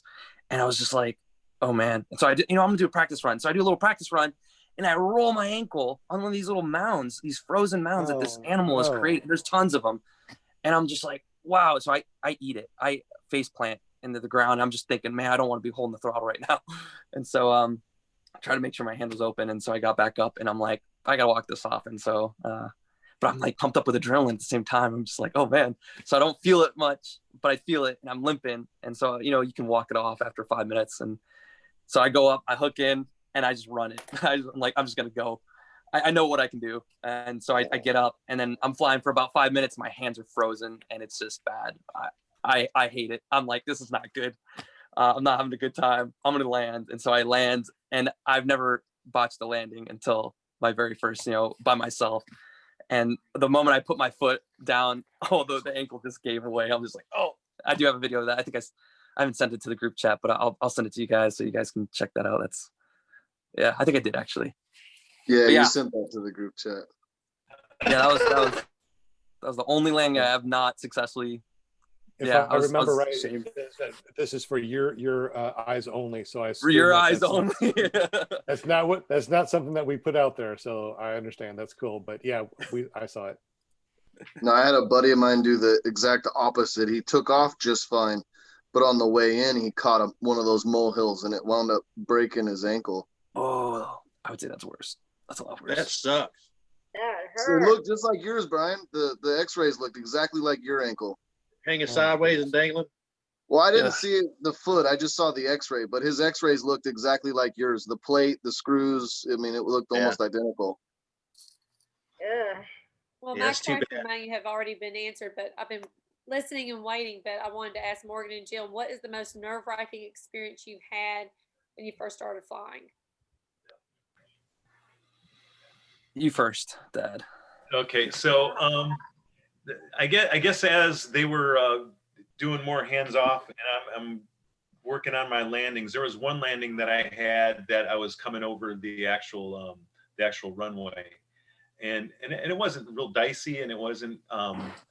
But in my mind, I'm thinking I need to have my approach heading directly into the wind, and if anything's like off, then and if I'm like swaying, if I got any kind of oscillations, I'm imagining myself trying to catch myself on my feet and run on a diagonal crosswind kind of landing. And so that was as close as I came.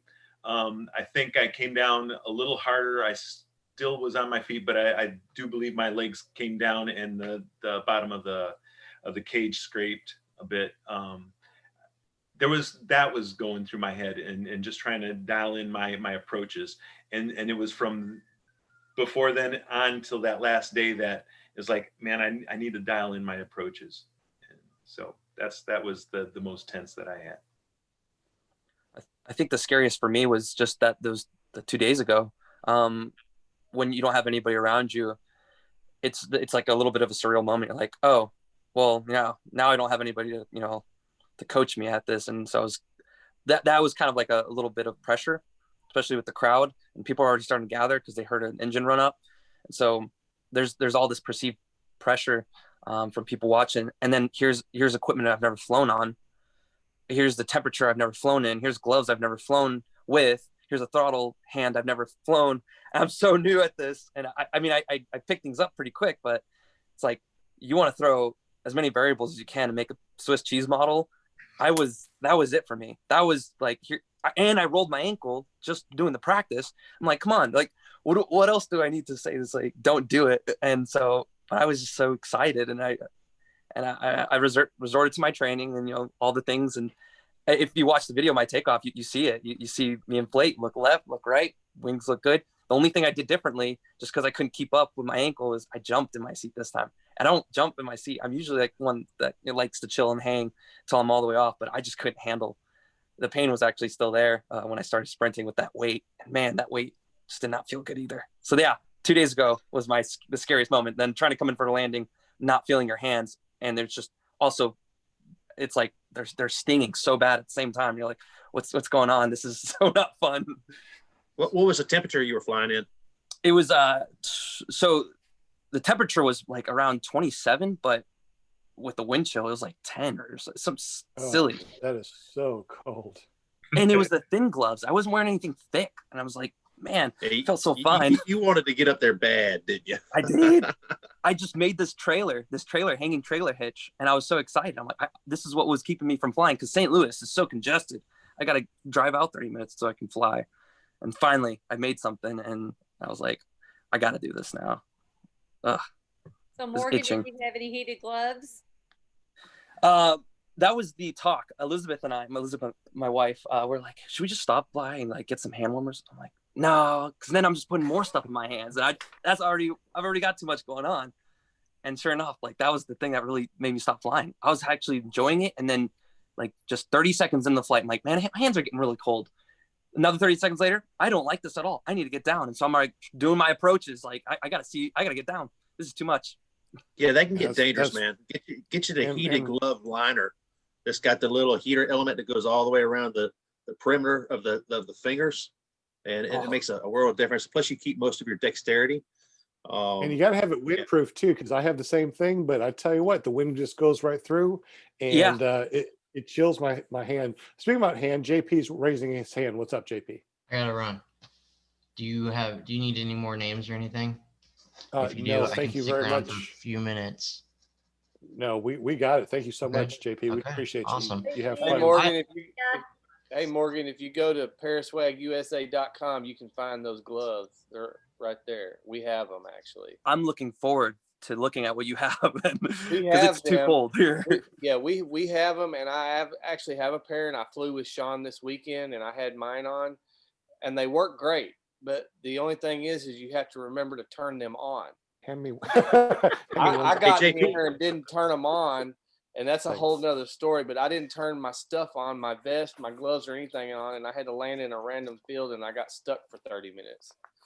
Yeah, I got video of that. These are my gloves. I had to put tape on them just to have like the windbreaker part. So they look funky, but I tell you what, they keep my hands warm when it's 25 degrees out when I fly in the morning.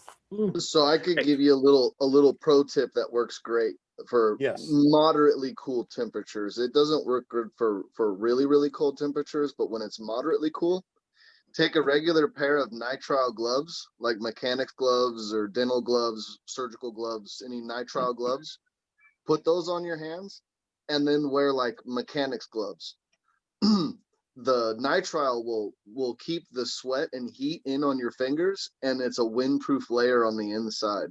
Your hands will stay much warmer if you put on nitrile. I tried that before, and it didn't, and my hand got colder doing that. Maybe I would say put it over top of the glove. Put the rubber glove over top, and that way it's gonna kind of lock in the heat and create an air layer in between your skin and the outside. I will say that a good pair of gloves make all the difference in between a good flight and a bad flight, especially when it gets colder. So I flew yesterday for about 45 minutes. It was like 41 on the ground and 20 at like 500 feet. Yeah. There was a serious inversion. Like as soon as you hit that like 500-foot mark, it went from somewhere comfortable to just being like frigid. It was like, oh, we're just gonna play down low today. Well, before I head out, guys, I just wanted to say real quick, man, I've been watching Jim talk about flying for like the entire time that I've been flying. It's been, Jim, what's the countdown? Seeing him on all the different shows and everything, and just watching him progress and talk about how, he couldn't wait to learn how to fly with his son and everything, and to see it finally happen. It warms the heart, man. So I really am so happy for you and your son, Jim. Like I can't That was a serious countdown. That when we Oh, started, it was. It was like was. 200 and some days. That was a long countdown. Absolutely. And there was a countdown before you even signed up.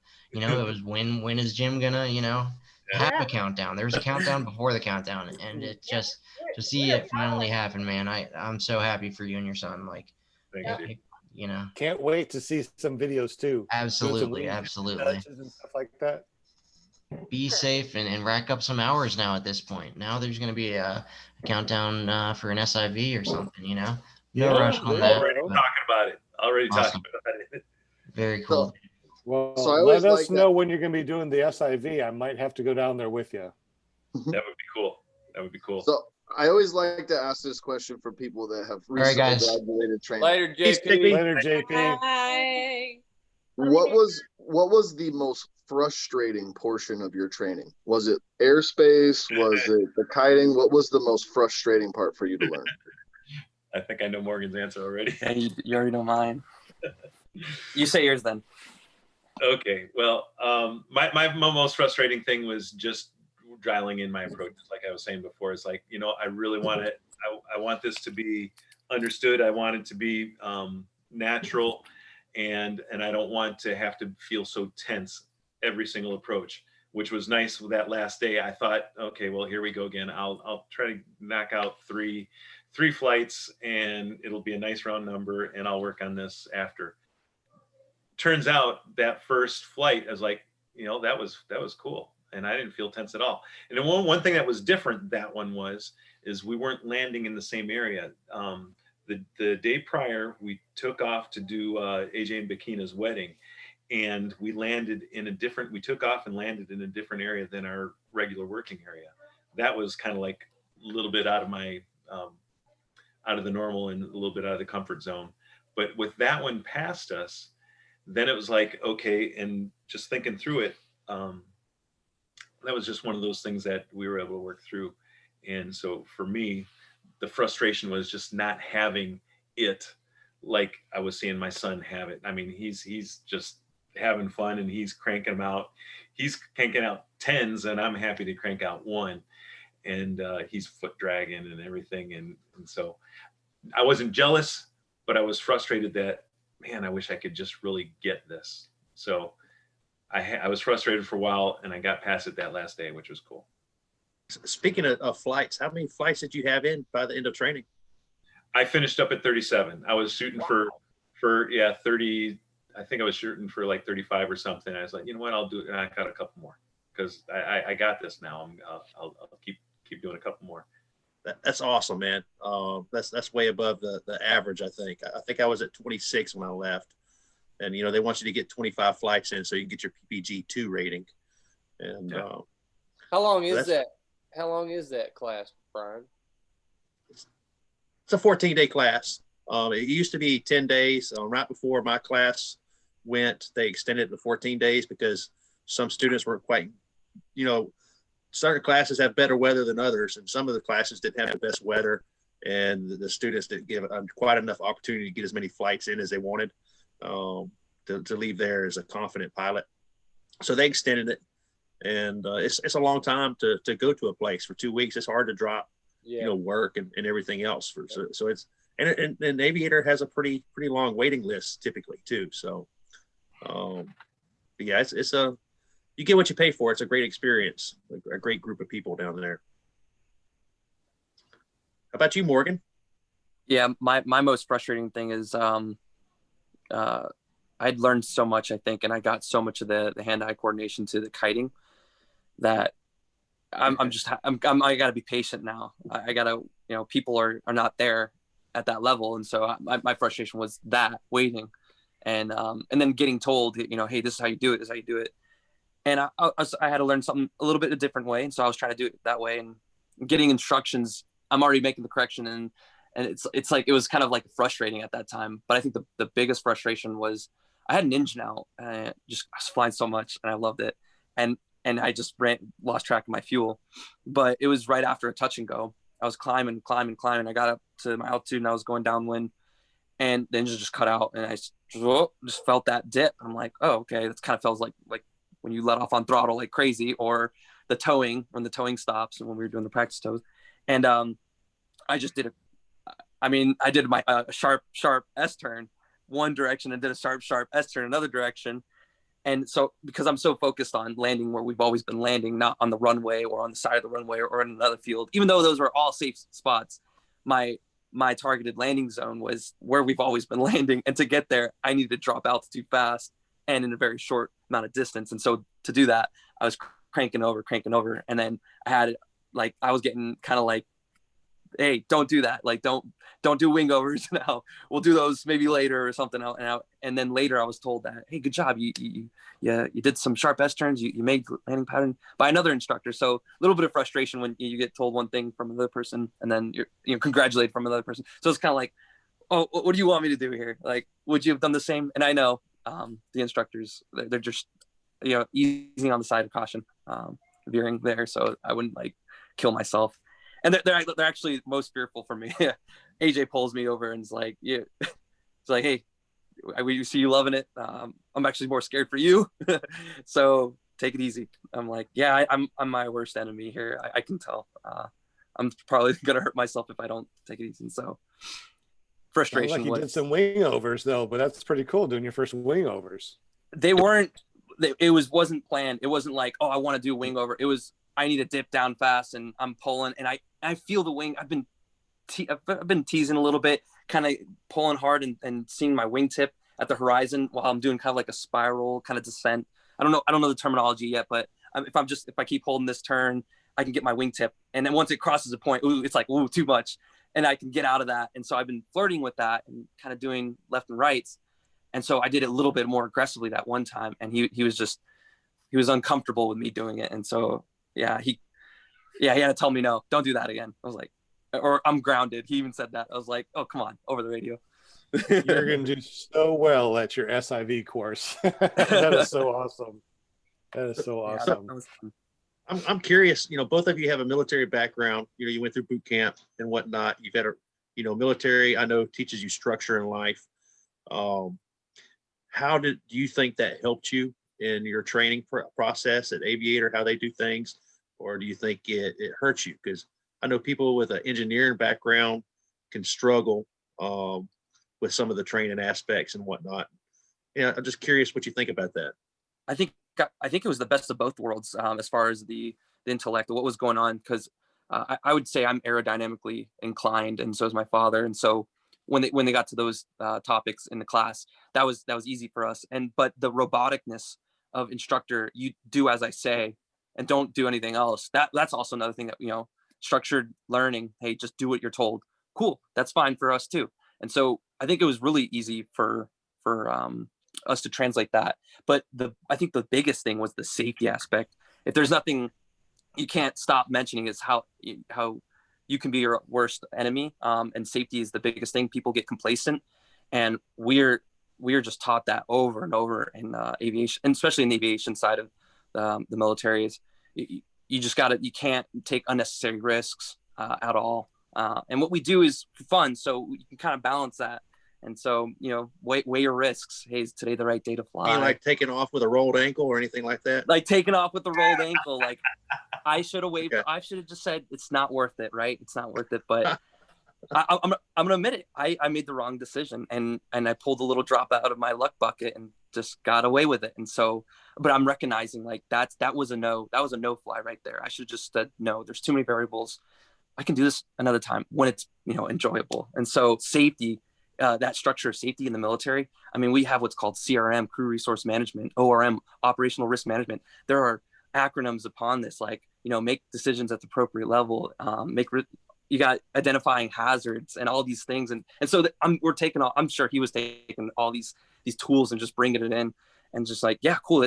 That's also a testament to aviators training style is, wow, this Department of the Navy is a lot like what they're doing here. It's cool. They seem to have a good focus on safety being a big role in this whole thing. So we were really appreciative. Speaking for both of us, I'd say we were really appreciative, but you can say whatever you want to add. Sorry, I took the...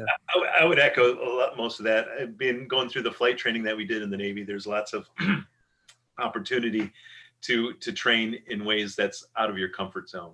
And there's lots of opportunity to just take orders that maybe you don't understand, but you trust it's the right thing.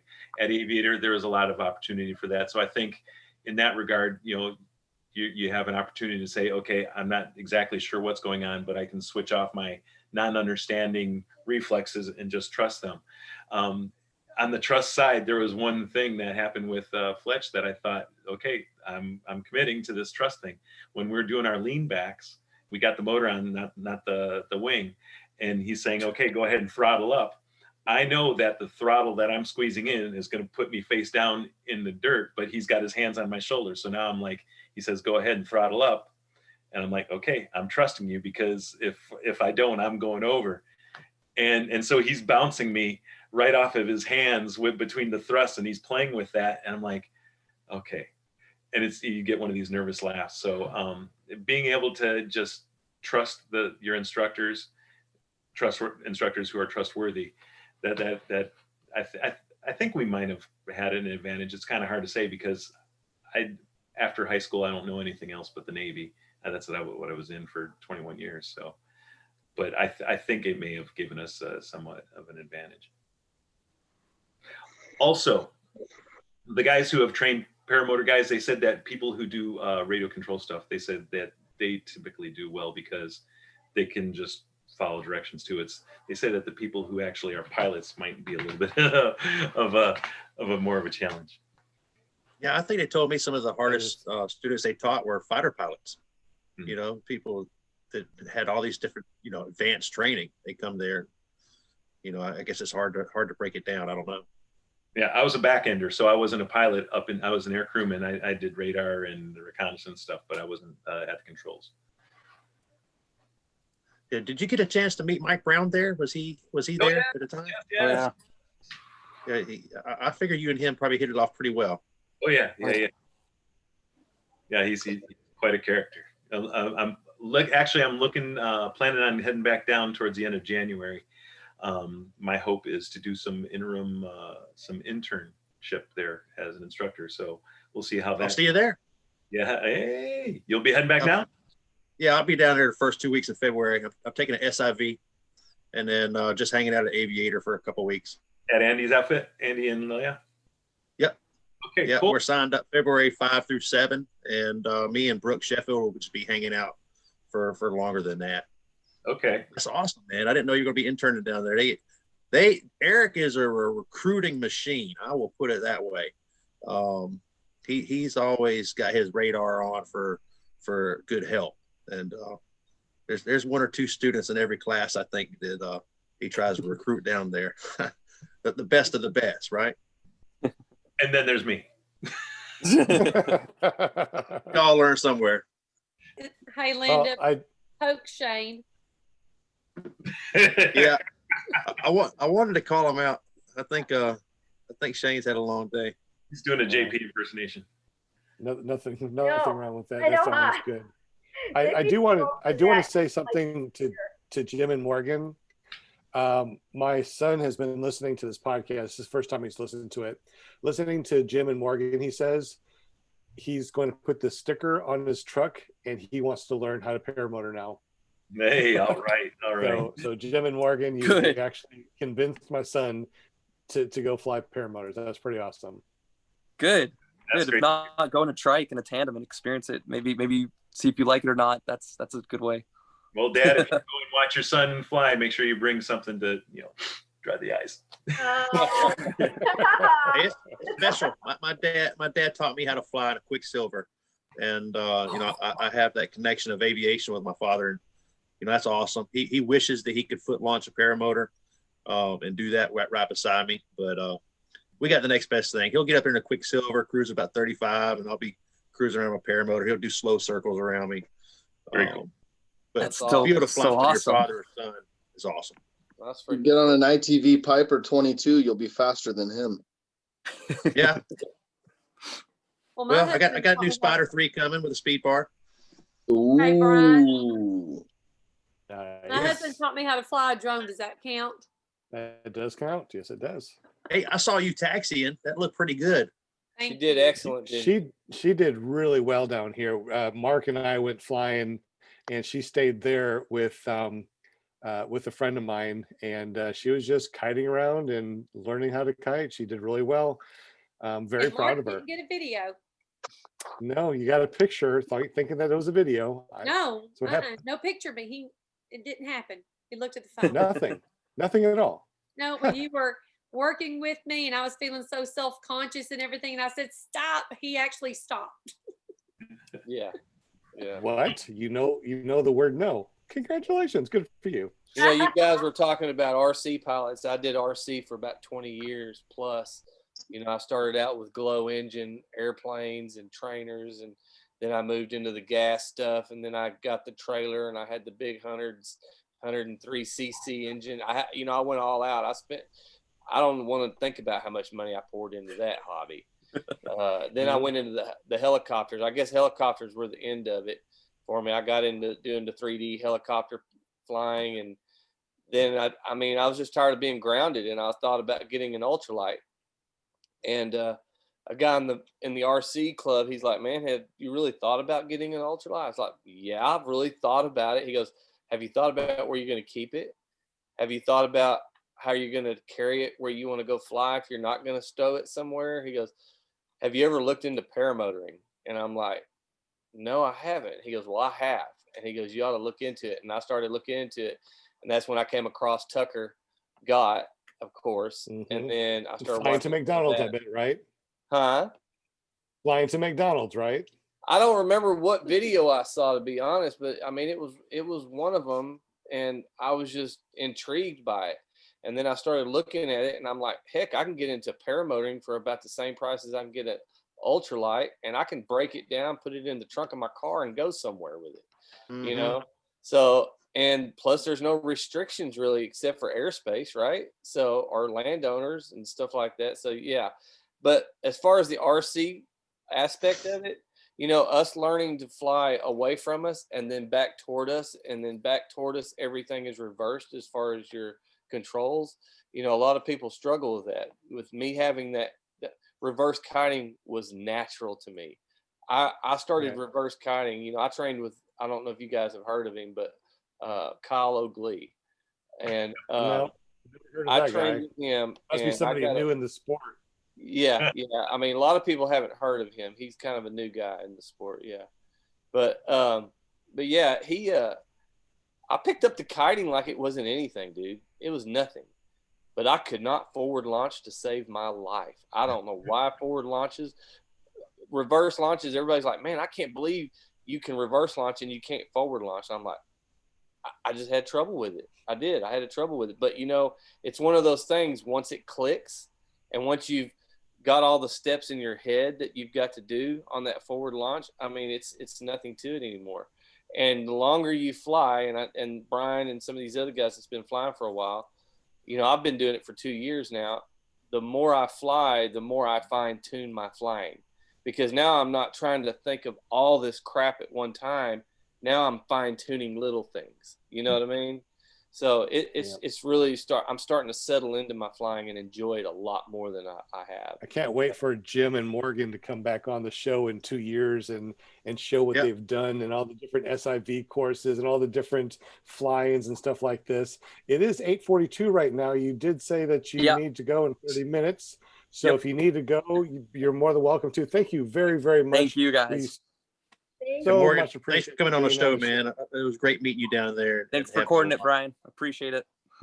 I really enjoyed listening to you guys and how you share your experiences. I can see it in my head, especially when Jim talks. Oh yeah.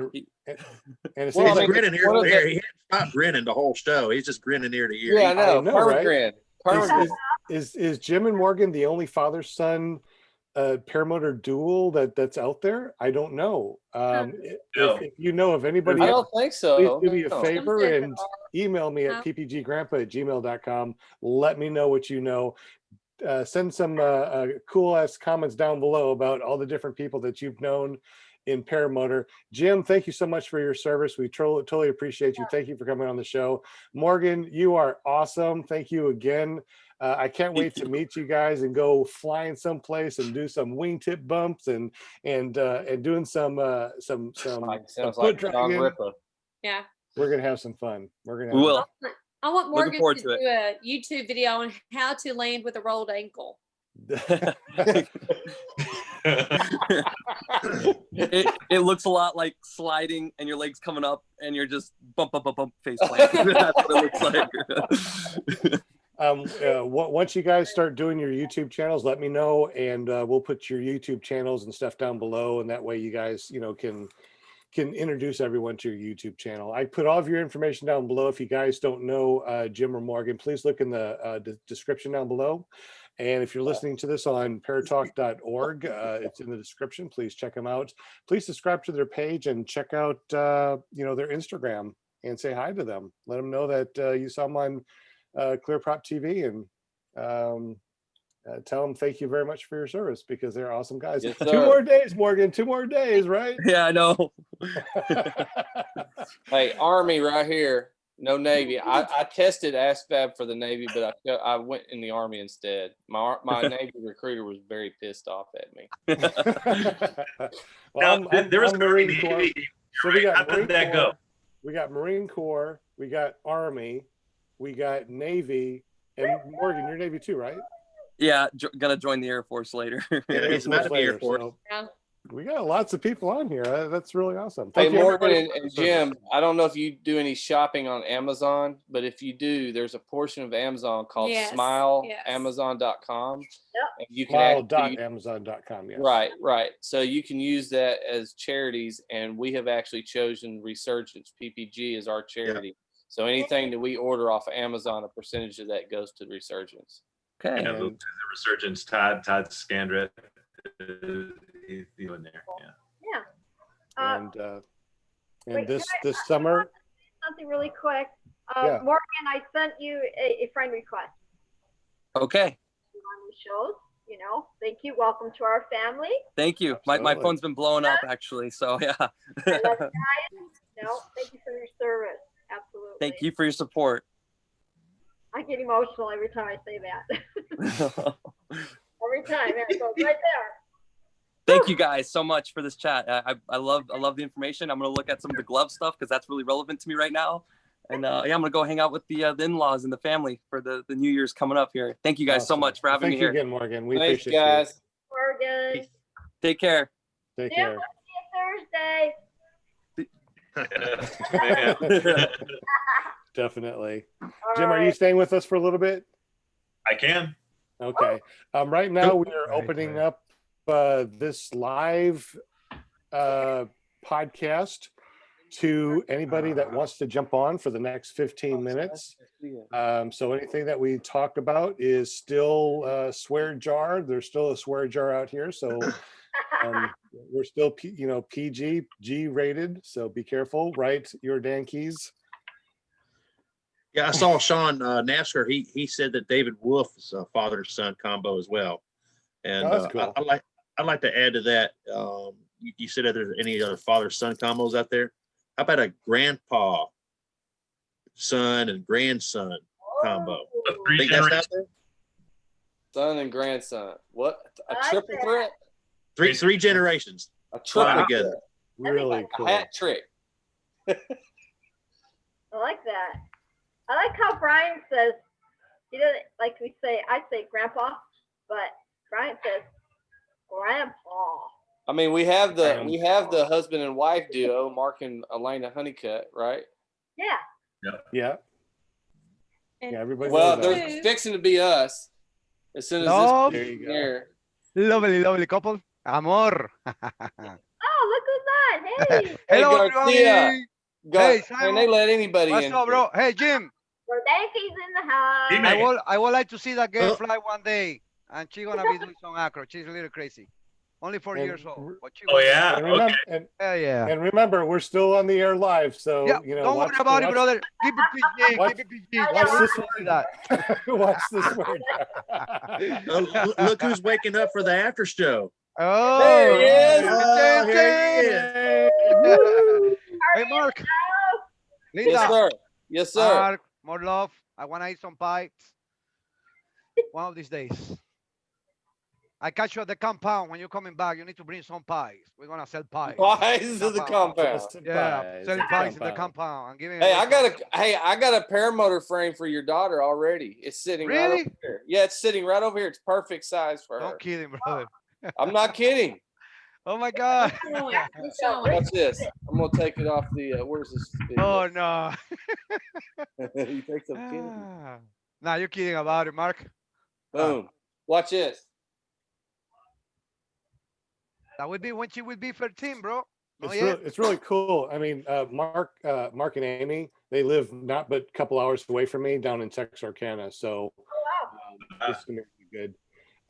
The school that I'm starting, he's going to help us with the frames and stuff for the new students too. Cool.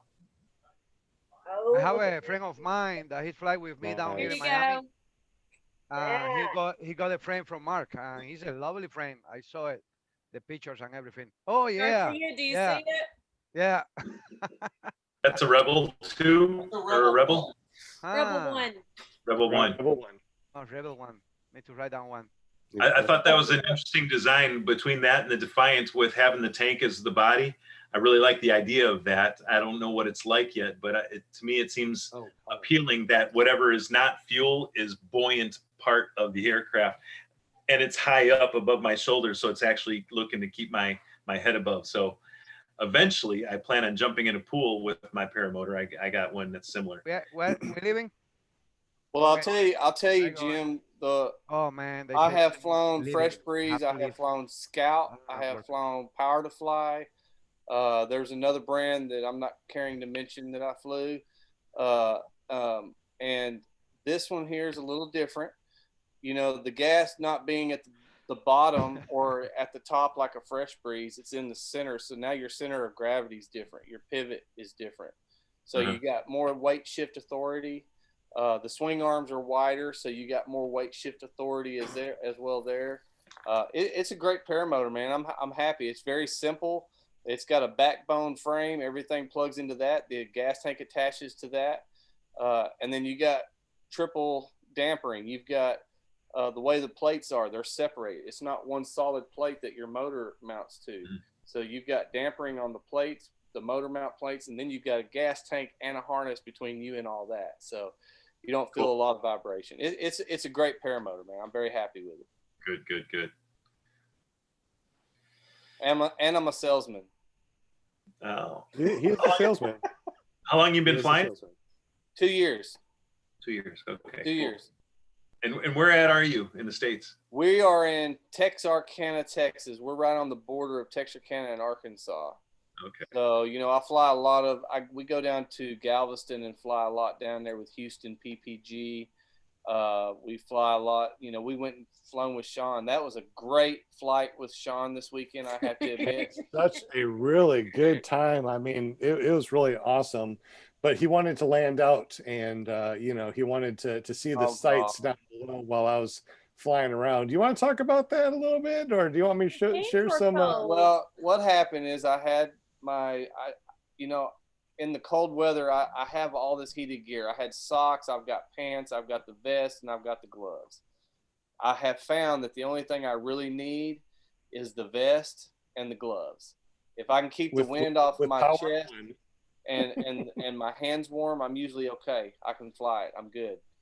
But I forgot to turn it all on, and we're flying, and we're going over the Arkansas River, and I am freezing. I can't feel my hands. I tried to turn my vest on, and I wear a jacket over my vest, and I had unzipped that, and I couldn't get it zipped back up, so all the cold air was going inside my jacket. So I see a vacant field, and I decided, you know what, I'm going to land, I'm going to turn all this stuff on and get back in the air, no problem, right?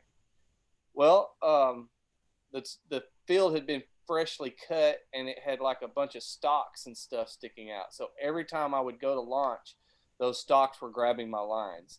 It was like a nightmare trying to get out of that freaking field. And finally, I was flying all around him, looking down, wondering what's going on. I didn't realize that there's so many stalks down there. And I'm like, what?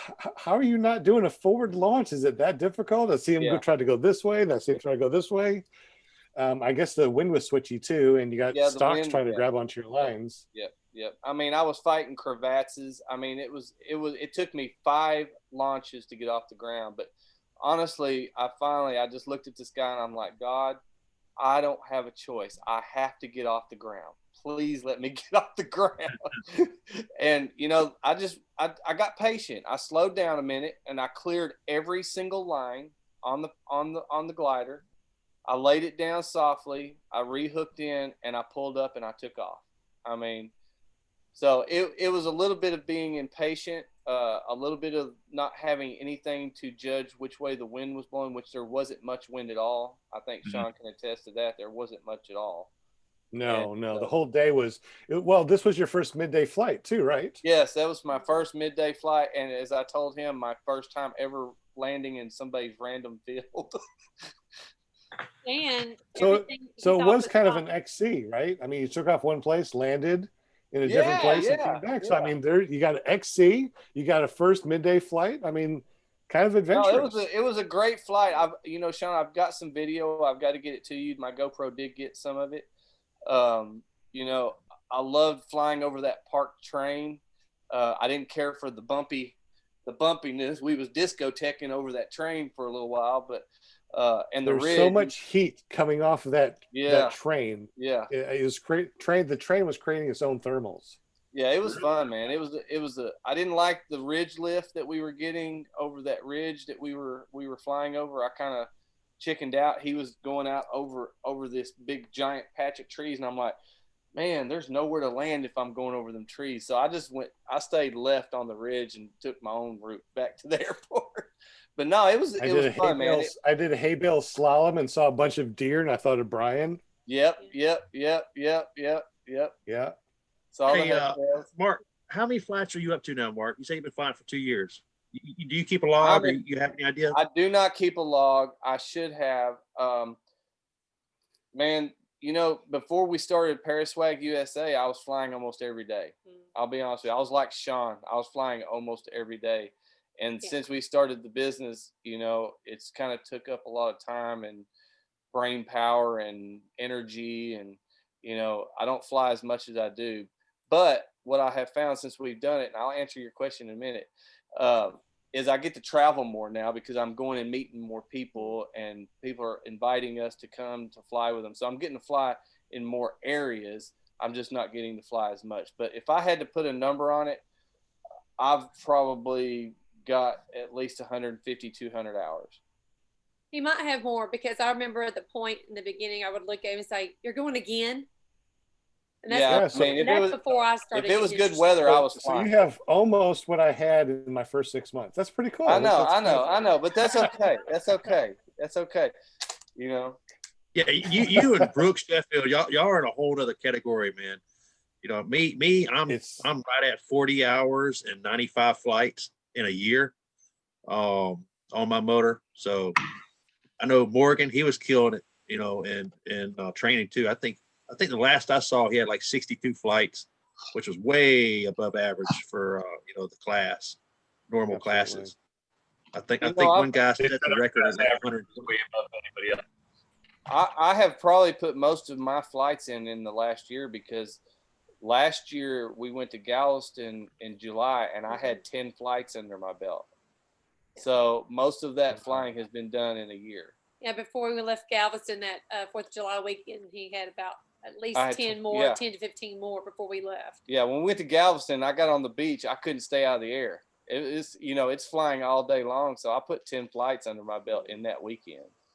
And after going to my first SIV course, that's when it just went boom. It just skyrocketed. When I get in the because I felt so comfortable. When I get to solo, he's going to be flying a lot more, because ever since I did my first tandem last year, all I've done is bug him about, when am I going to get my stuff? When am I going to cut? When am I going to do this? I mean, I've begged him for a year straight, and I finally got. I'm with you, Sean. The SIV, I think it's going to change everything for me. I'm going to have a new wing. I'll have a year of flights under my belt, and the confidence that I'm sure that class is going to build. If you can get past the fear factor of getting snatched up to 4,000 feet and then pulling lines like you've never done before. I think that after that, normally when I'm at home, I go release a balloon and I look at the windsocks and like, yeah, it may be flyable, but I know that it's almost always flyable, depending on my bump tolerance, you know. So what is that like getting towed at 4,000 to 5,000 feet? I don't know. That's Sean. I've been pulled up It's 1,000 feet. To me, it was very smooth all the way up.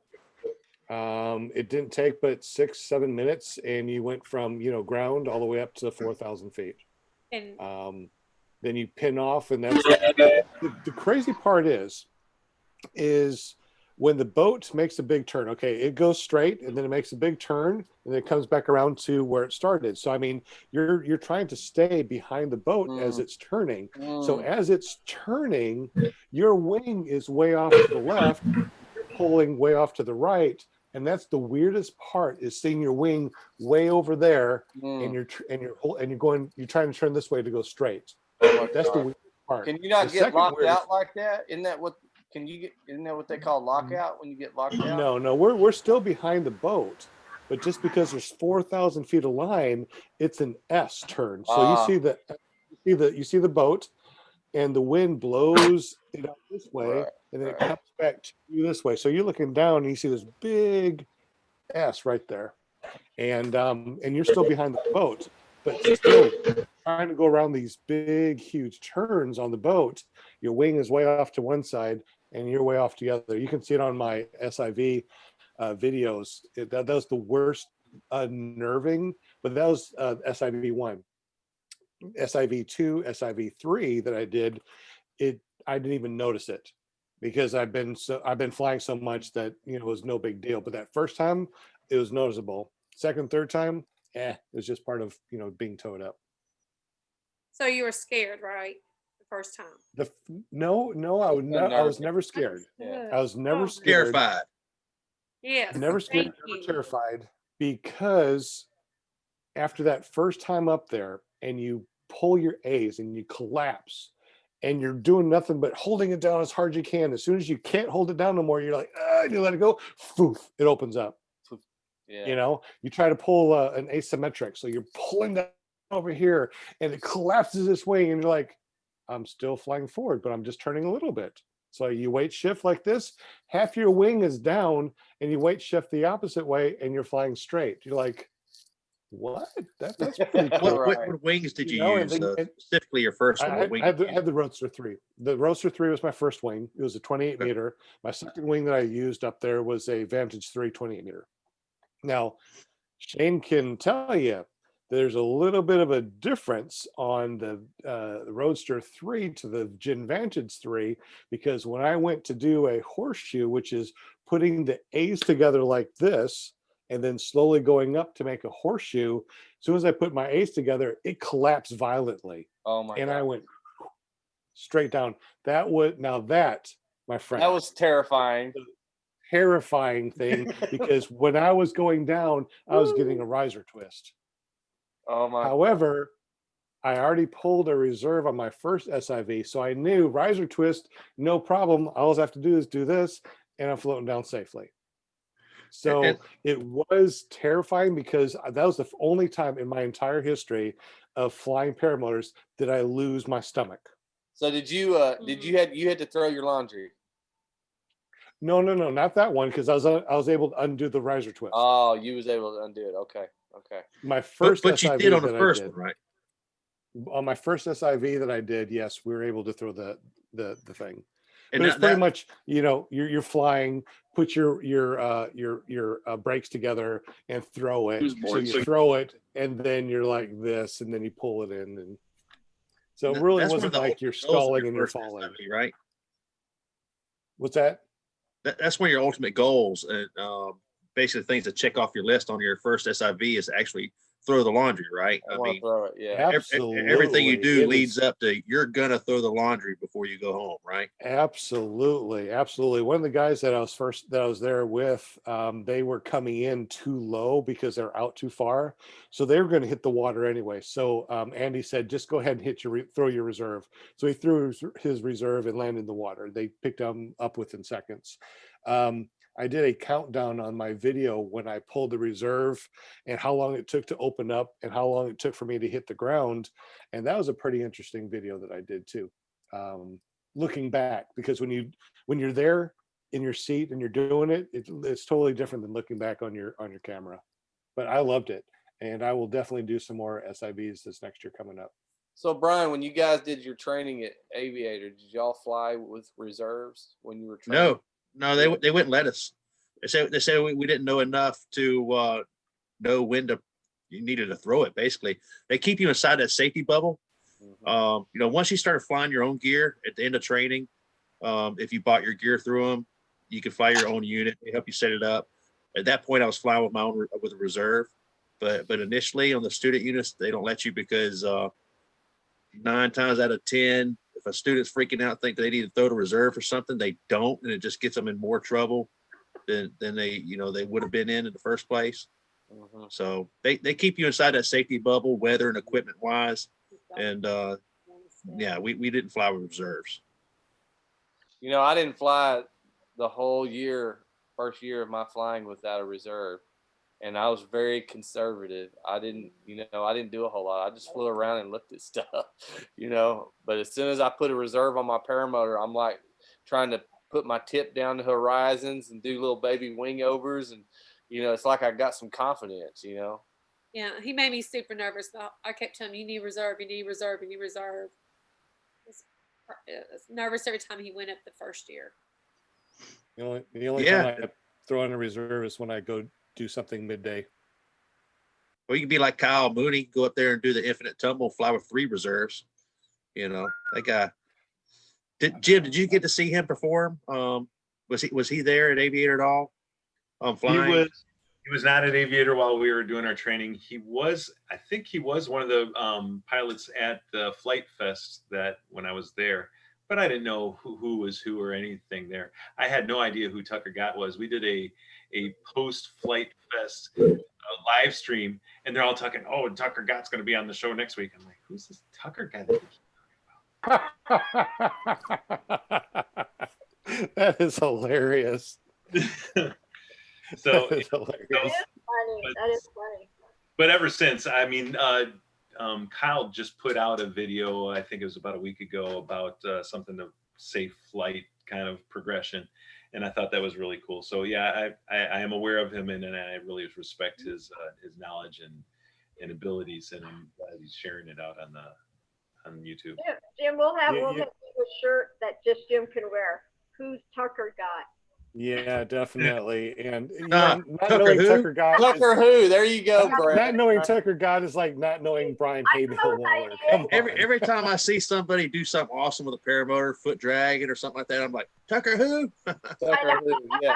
Oh, that's Jacqueline's boyfriend. I think he sells shirts or something. Yeah. I know.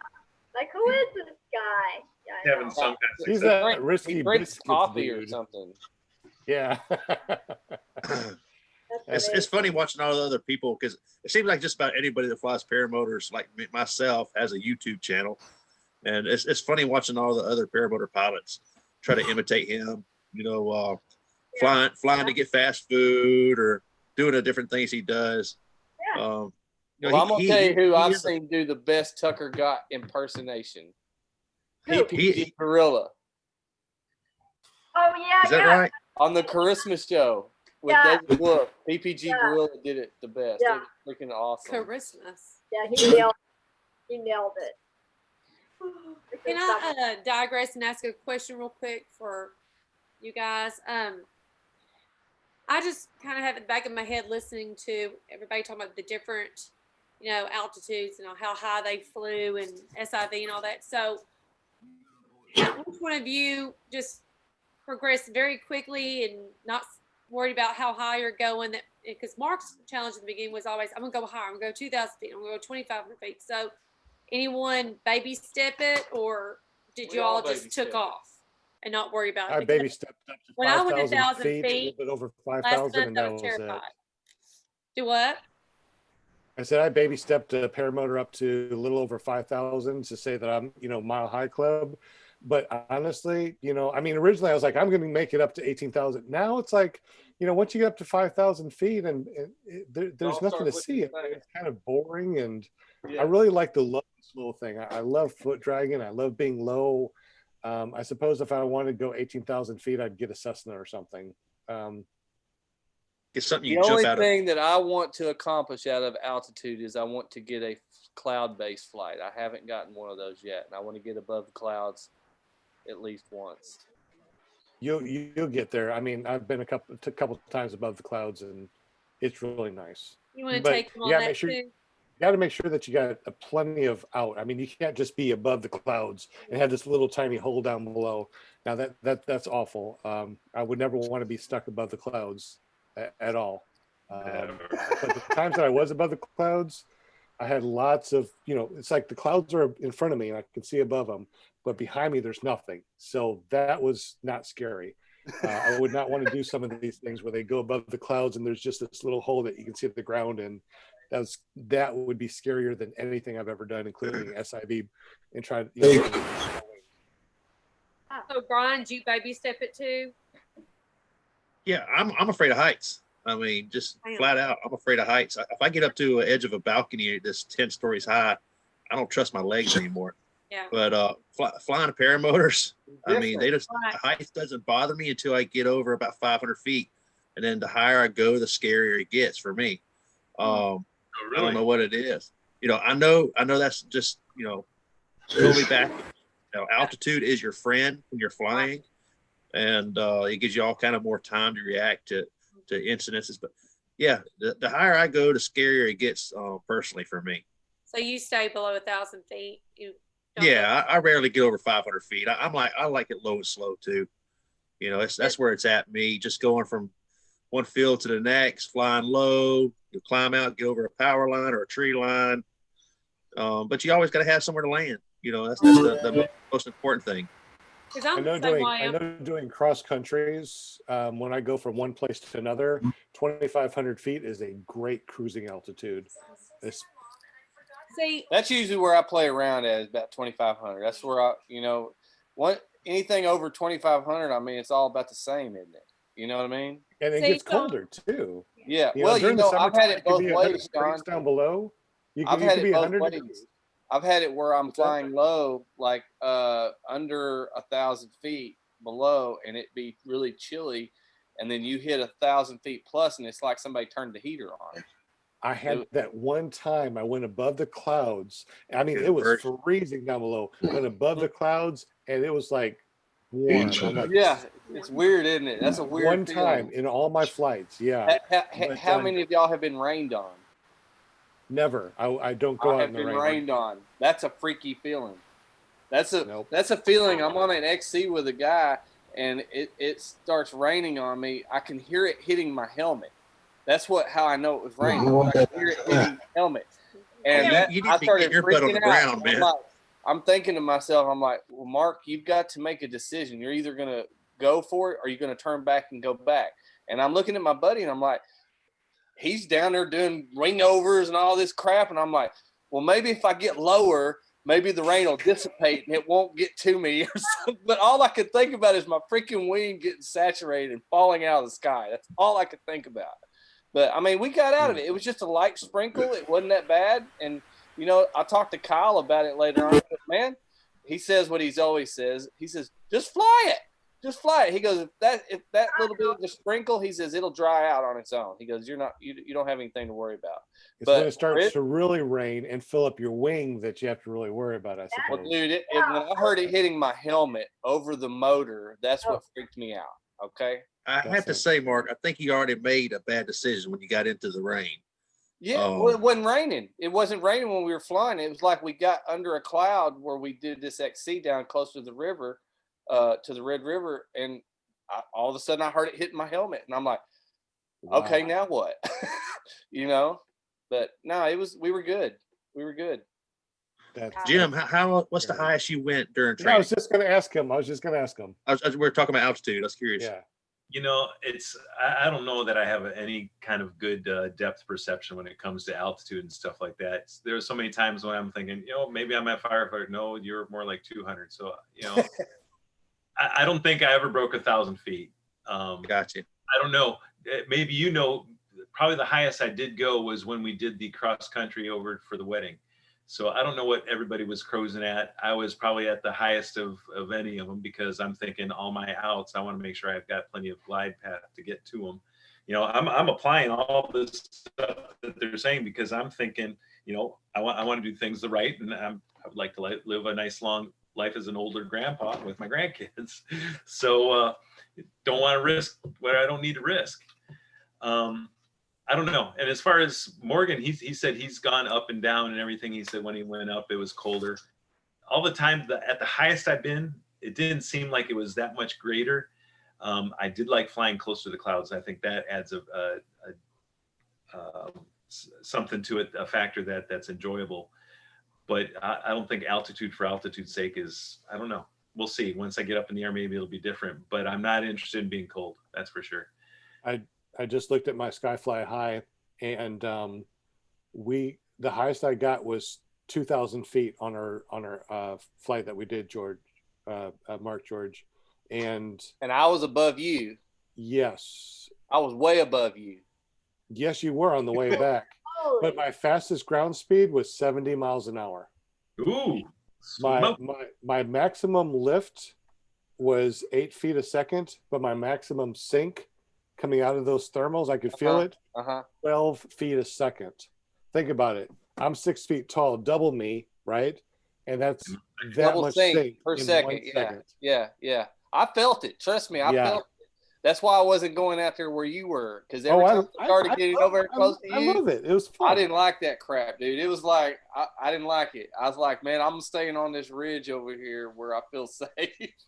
Plus, when you go up, you're a little speck, and you're flying where bigger guys fly much bigger, much faster, and they're not expecting. And that, to me, is something that's in the back of my head too. It's like, you know what? I don't want to be a speck on someone's windshield. I watched Mark fly over an airplane. Actually, I think it was two airplanes. It was between them. It was one above me and one below. That's right. Yeah. He had an airplane above him. He's flying, and there's an airplane below him. And I'm like, I didn't see the one below me. I seen the one above me though. I got on video. The one below me. And we have military helicopters fly over my house every day, and they're always about at 1,500 to 2,000 feet. So they're not real high. Definitely in the realm of the altitude you can get to in a paramotor. Yeah. And I don't want to get anywhere near a Huey. I've flown around not on purpose. Or I'm sorry, a Chinook. I wouldn't want to get close to any helicopter. Can you imagine the wash off of that? I mean, there were some helicopters that flew by us when Tommy and I were flying, and we were scared to death. We were trying to do everything to get away from them, but we never felt any wash or anything. Really? And they were not that far away from us. So I do see an interest in going high if I want to practice some maneuvers, to where that I have some, 2 or 3 mistakes high. I've got time to react to correct any malfunctions, anything like that. So right off the bat, I can see an incentive to go higher for that. I got steerable reserve. If your fastest ground speed was 70 something miles an hour, I forgot to turn mine Fly Sky High on. I was very curious what mine was on the F1. We covered 50 miles on our cross country that day. It could have been more if somebody wouldn't have landed in the field. Yes. And ate up about 30, 45 minutes. And you miss, and while we were actually going to go over to Petty Jean, there's a huge lookout, and it's really spectacular to see. And but he wanted to look at the corn cobs, and I respect that. I think you need to do a show, low flyers versus high flyers. Yeah, I mean, a lot of guys that like flying low, that's what they like doing. They like flying low. I mean, I like flying low too, but I like flying high too. You know what I mean? I like all of it, to be honest. Yeah, it just depends on what you do, I suppose. Yeah. But being in close proximity and being able to control that and being close to the ground, having that rush, I think that's where most of the appeal is going to be. Yeah. Just like I said, I put in of my 350 hours of flight time, 100 of those was over at a sod Foot farm where dragging. I practice foot dragging. I practice foot dragging. And let me tell you, I feel pretty confident that I'm a good foot dragger now. Yeah, I'll tell you what, the first time you foot drag, it's a freaking rush, isn't it? Have you tried it Once over? you get it. Once you get it, I think I got the very first one, but it was coming down and I foot dragged and I came back up right away. I'm like, that was my first one. Woo. Now I do infinity where I do the figure 8, go around, and I continue to do an endless foot drag. And I would do that for, until my boots wore out. So yeah, I mean, I love it. And I still have not done a water foot drag because I don't. Water scares me. I don't feel like I have enough hours under my belt to do a water foot drag yet. This year coming up, this summer, I will do a water foot drag, and I will not go down and have one of those videos where I fell in the water because I did a foot drag without enough practice. Okay. I think it's all risk versus reward, man. I mean, to me, I don't get a whole lot of reward for the amount of risk you do foot dragging over water. I don't think it's worth it, Brian. I just envision broken ankles. I've seen 3 people wipe out. I envision drowning. Water. No, yeah, that too. It's a Well, if you drowning go thing, shallow near the shoreline, But still, beach. it's not worth it. I just think broken ankles. People would fly without flotation. They say, "Oh, I'm not going to need it because I never fly over water." Well, when you fly over that little pond, your engine goes out. It's risk versus reward. I mean, all you need is that little dust devil that collapses your wing and you fall straight into a pond that's a little bit deeper than you can stand up, and your paramotor holds you down. So if you don't have flotation, they have flotation built into them, the air in the tank, which floats you upside down every time. Oh my God! For 10 minutes, I've been trying to say something. My stupid microphone was muted. Oh, he's awake. And I'll tell you, Shane. We thought you were still sleeping, Shane. Sorry. Man, I have had a very emotional day today, and I apologize severely. I hate it for you. I'm so sorry. Man. So, anyways, I've only had 3 beers the entire night, and that's probably my problem. Need 10 more. Yeah, you need 3 more. Oh man, I need after today, I need so many more. Okay. So my statement for Brian is, so before my SIV course that I went to, I hadn't been over 3,800 feet in my paramotor, and I was scared to death at 3,800 feet. And on your paramotor. On a paramotor, I get behind a boat and get dragged up to 4,000. And this last SIV that I did was 4,800.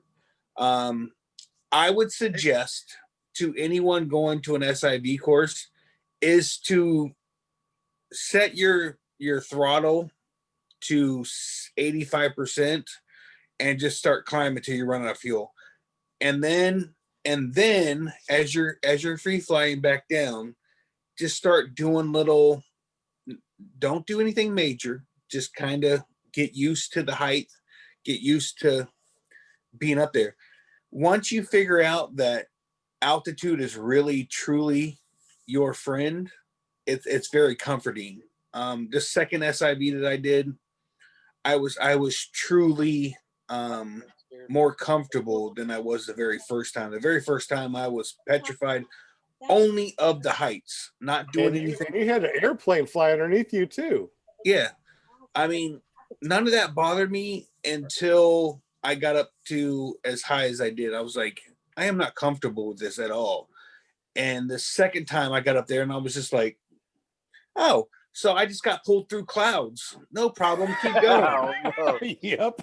I mean, it becomes a absolute normal feeling when you get used to it. So I would suggest before your SIV to practice going up as high as you are comfortable with and pushing yourself to a little bit more of a height. Just don't go through clouds to get up there. Because good Lord, you're going to get pulled up to at least a minimum of 4,000 feet. Yeah.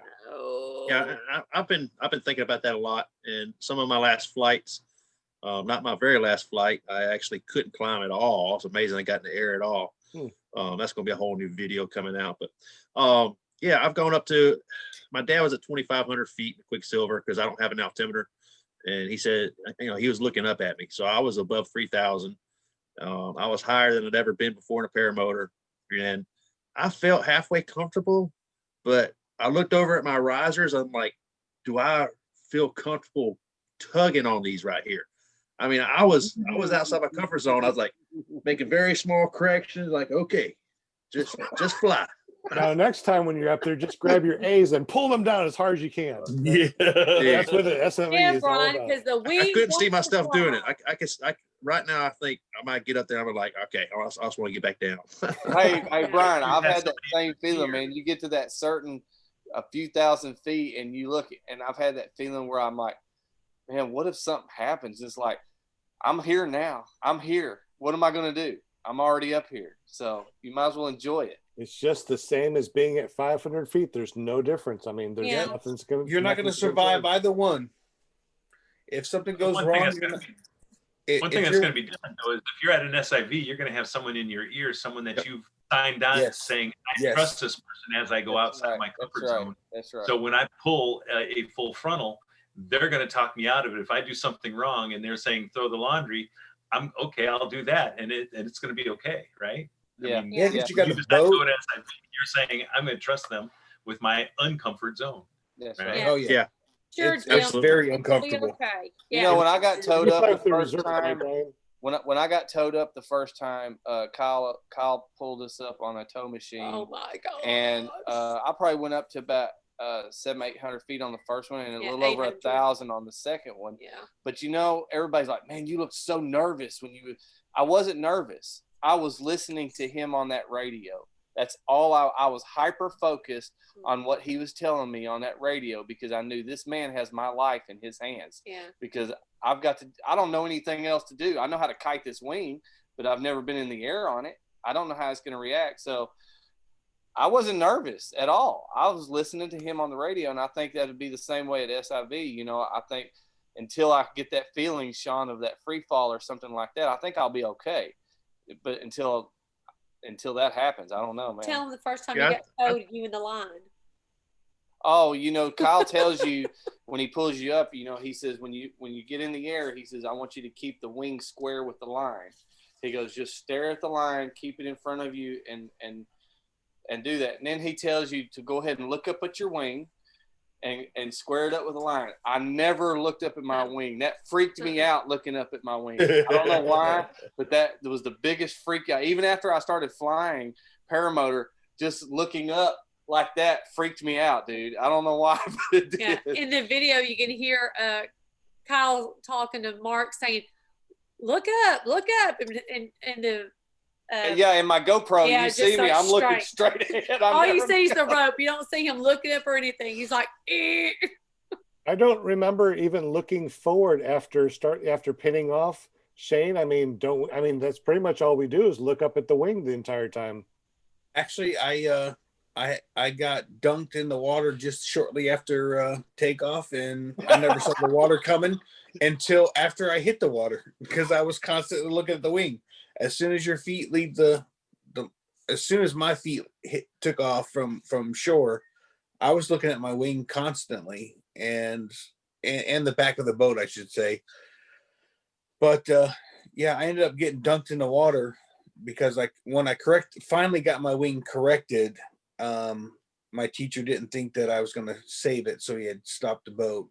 And I'm kiting the wing, and apparently as I'm falling to the water, and just as I look down, my feet are in the water. I was like, ah! But yeah, you learn from the very first time at SIV to the second time that I went. Even Andrew was like the entire time, he's like, Shane, stop looking at the ground, look at your wing. Your wing tells you everything. And crossing your feet and keeping them underneath you really helps a lot too. The that telling you to look at your wing did not compute until the second SIV.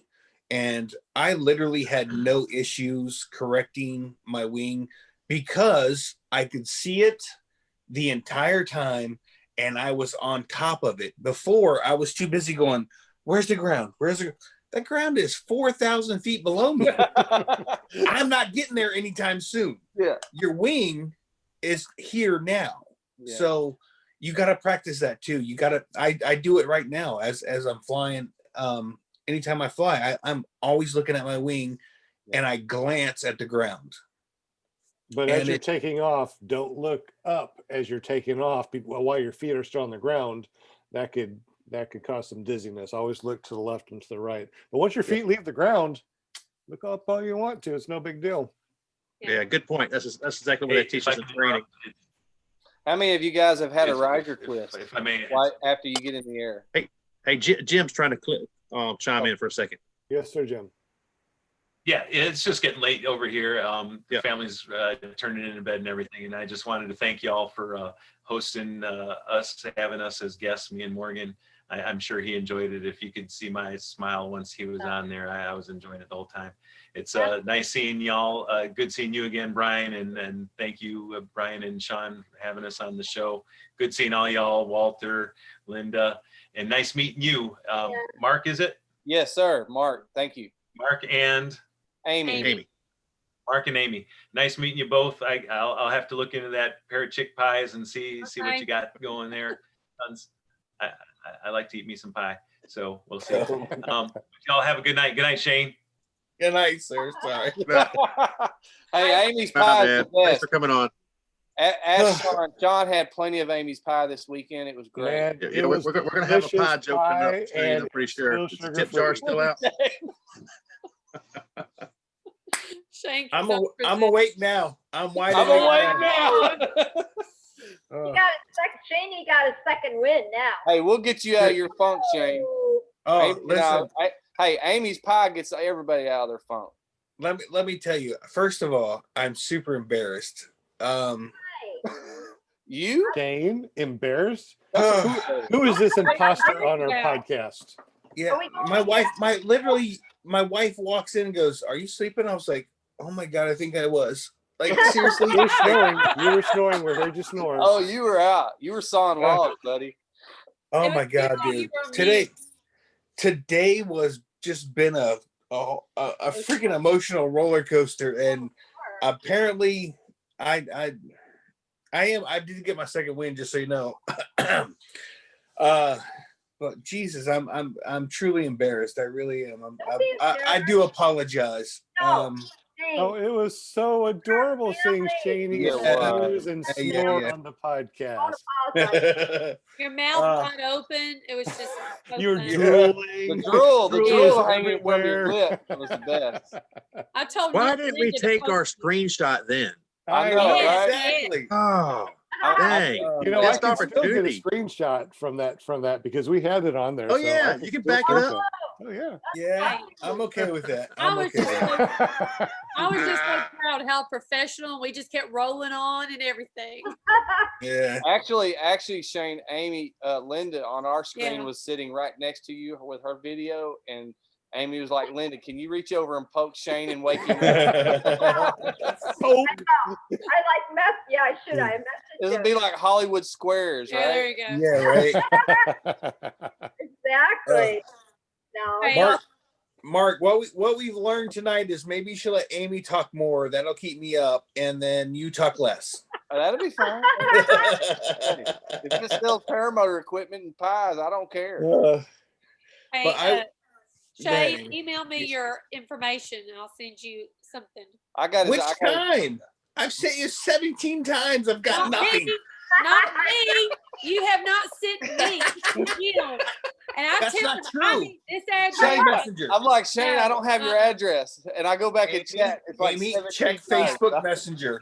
And do you know how many times I've told him? I said I need Pete Flamingo's information. I need this other guy's. And I need Shane's. Has he given it to me? No. I don't Amy, have anything. check Facebook Messenger. We've already had this conversation. Hey, you know, they came all the way up here to Your deliver Facebook Messenger? shirts. Okay. Maybe they'll deliver some pie and shirts to you. Back to my question. How many people have had riser twists in flight? I just had one this past weekend. How did you land immediately or did you fly it out? I apparently flew for an hour, and when I landed, or just before I landed, I looked over Oh and my! went, Oh, Got it. You mean you clipped in wrong? Oh, and a you couple of clipped your in tires wrong. Yeah, you already clip in twisted? wrong. You just get in a rush and you clip in wrong. I clipped in yeah. wrong and never flew done for that. almost an hour before I realized it. And I have this fear. So during class, we watched a video of a free flight guy whose door on his carabiner was not closed. And apparently that was his that's what killed him. So I have this, I take off, I fly, I'll look at the wing and work my way down, and I have the hardest time looking at my carabiners, even though I do the doors, road, brakes, clear to pulley every time. Sometimes I refuse to look at the carabiners in fear that I did not close them. And I'm over a year now, and I have this. That's the only thing that scares me during flight, is this looking over and seeing this, my riser barely hooked onto the carabiner. So I know it's funny, but It seriously, is. This is my, I literally go doors and I look at both of them to make sure that the carabiners are closed. I look at my risers to make sure everything's even. I look at my brakes and clear the pulley. I don't know what happened this past weekend, but I flew for just over an hour, and when I finally looked over at my at the riser, it was completely twisted. I was like, "Well, that's not right." I've already done spiral downs. I've done wing overs. I did big ears, all with a riser twist. Riser twist. Nothing happened. It wasn't. It was a non-eventful. You know, Kyle said he's flown with 2 double riser twists before. He didn't even realize it till on purpose, or he said as long as everything's working, it's fine. Yeah, just keep flying. That's what I did. I didn't. I got my riser twist. I noticed it as soon as I got in the air, and I immediately did a 360 and came back to LZ and landed and fixed my shit. So Mark, when you're saying riser twist, you're not talking about risers going like this. No, so you're a talking riser about twist, clipping in wrong. Yeah, it's clipping in wrong, and your risers are twisted. Yep. Yes. Okay. Gotcha. I've actually had one at EFD where when I was flying that new APCO, because it has the tip steering that's separate from your brake toggles, right? Right. So somehow my brake got over the brake or the tip steering toggle, and I didn't notice it. And I got in the sky and I pulled left brake, and I noticed it didn't go back up. And I'm like, now what? And I looked, and it was tangled in the tip steering. So I tried to get it out while I'm flying, and I couldn't. So I'm like, I have to land. So I was nervous as crap landing on that landing, but everything worked fine. I mean, what I did is I just rode it in, and right before I got to the ground, I gave it full flare with both, and I mean, I landed no problem. But yeah, it just goes to show that it just goes to show that you need to take your time and slow down and make sure everything's right before you get off the ground. Follow that checklist, man. I mean, it's a set checklist that you get driven into your mind that you do every time. You never skip it. You never rush through it. If you get interrupted halfway through it, you start over. I don't understand how you can how you can have it clipped in wrong when you do brakes are free and clear to pulley. I mean, you're pulling up the brakes from right in front of you. I mean, if it was twisted, you'd have to pull it from the other side. You'd see the twist already. So when you did your brakes are free and clear to pulley, did you not see that it was? There's no telling. I don't know. Twisted? I don't know. I can tell you exactly what happened. I went from looking directly at. So the very first time it happened, I looked past my risers and followed the A lines up to the wing. I was doing a reverse. I literally looked past the risers, and I don't know why. And I brought it up, reversed, took off.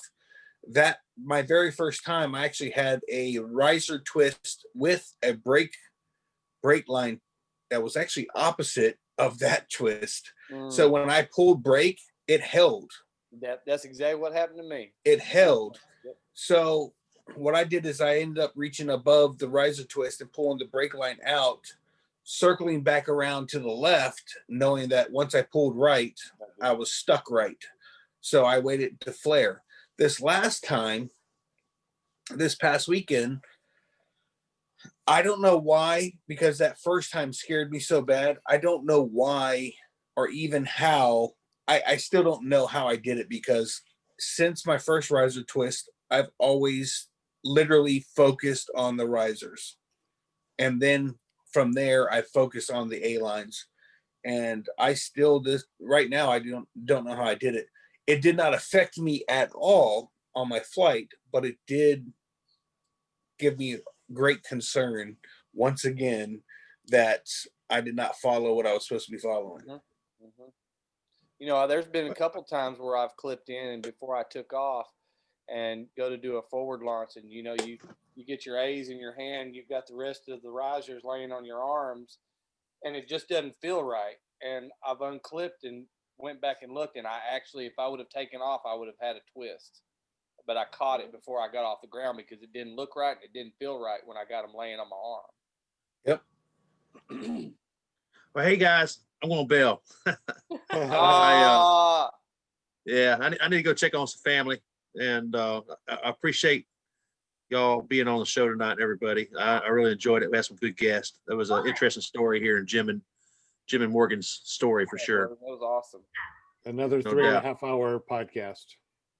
It's all good. Hey, we'll see you next week, same time, same place, right? Yeah, but it'll be next year then. Yeah, Yep. we got cool guests. Happy New Year, guys. Happy New Year, Brian. Thank you for jumping on. Appreciate you. Yeah, Later, no Brian. problem, man. Peace out, everybody. Bye. Happy New Year. All right. You got something to say, Walter? Yeah, I think Walter wants to say something, but I can't hear you, Walter. Are we on the after show or still on the live show? I'm confused. Walter, well, we're on the after show that's still live. Oh. So what we're gonna do now, since it's pretty close to all of us saying goodbye, we're gonna go ahead and say goodbye to everybody, and that way, everyone that's still here, we're still gonna stay on and talk privately, to say. Oh, I got it. Gotcha. So to everyone that's listening on YouTube, we appreciate you being on here. This is PPG Grandpa's Paramotor Podcast. This is episode 50 we had 50 episodes in 2020. So thank you very much for joining us. We had Jim and Morgan Reeves, the father and son Paramotor duel, which was really awesome. We totally appreciate you guys. Sponsored by Paraswag USA and ParachickPies.com. We also had John Henson from True North Paramotors and Mark Mcelroy from Paralife PPG.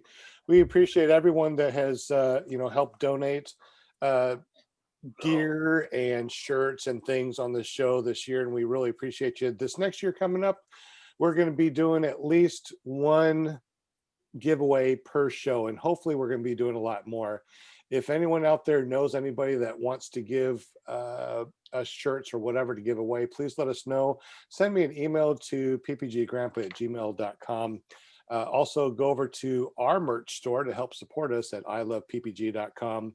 And also we got Cash App at Paramotor TV, and send us a couple bucks to help us send some more shirts out to people. So thank you very much, guys. Have a wonderful day. Hope you had great holidays and Happy New Year. 2021 is coming up. We'll catch you next year. Peace out, everyone. Bye.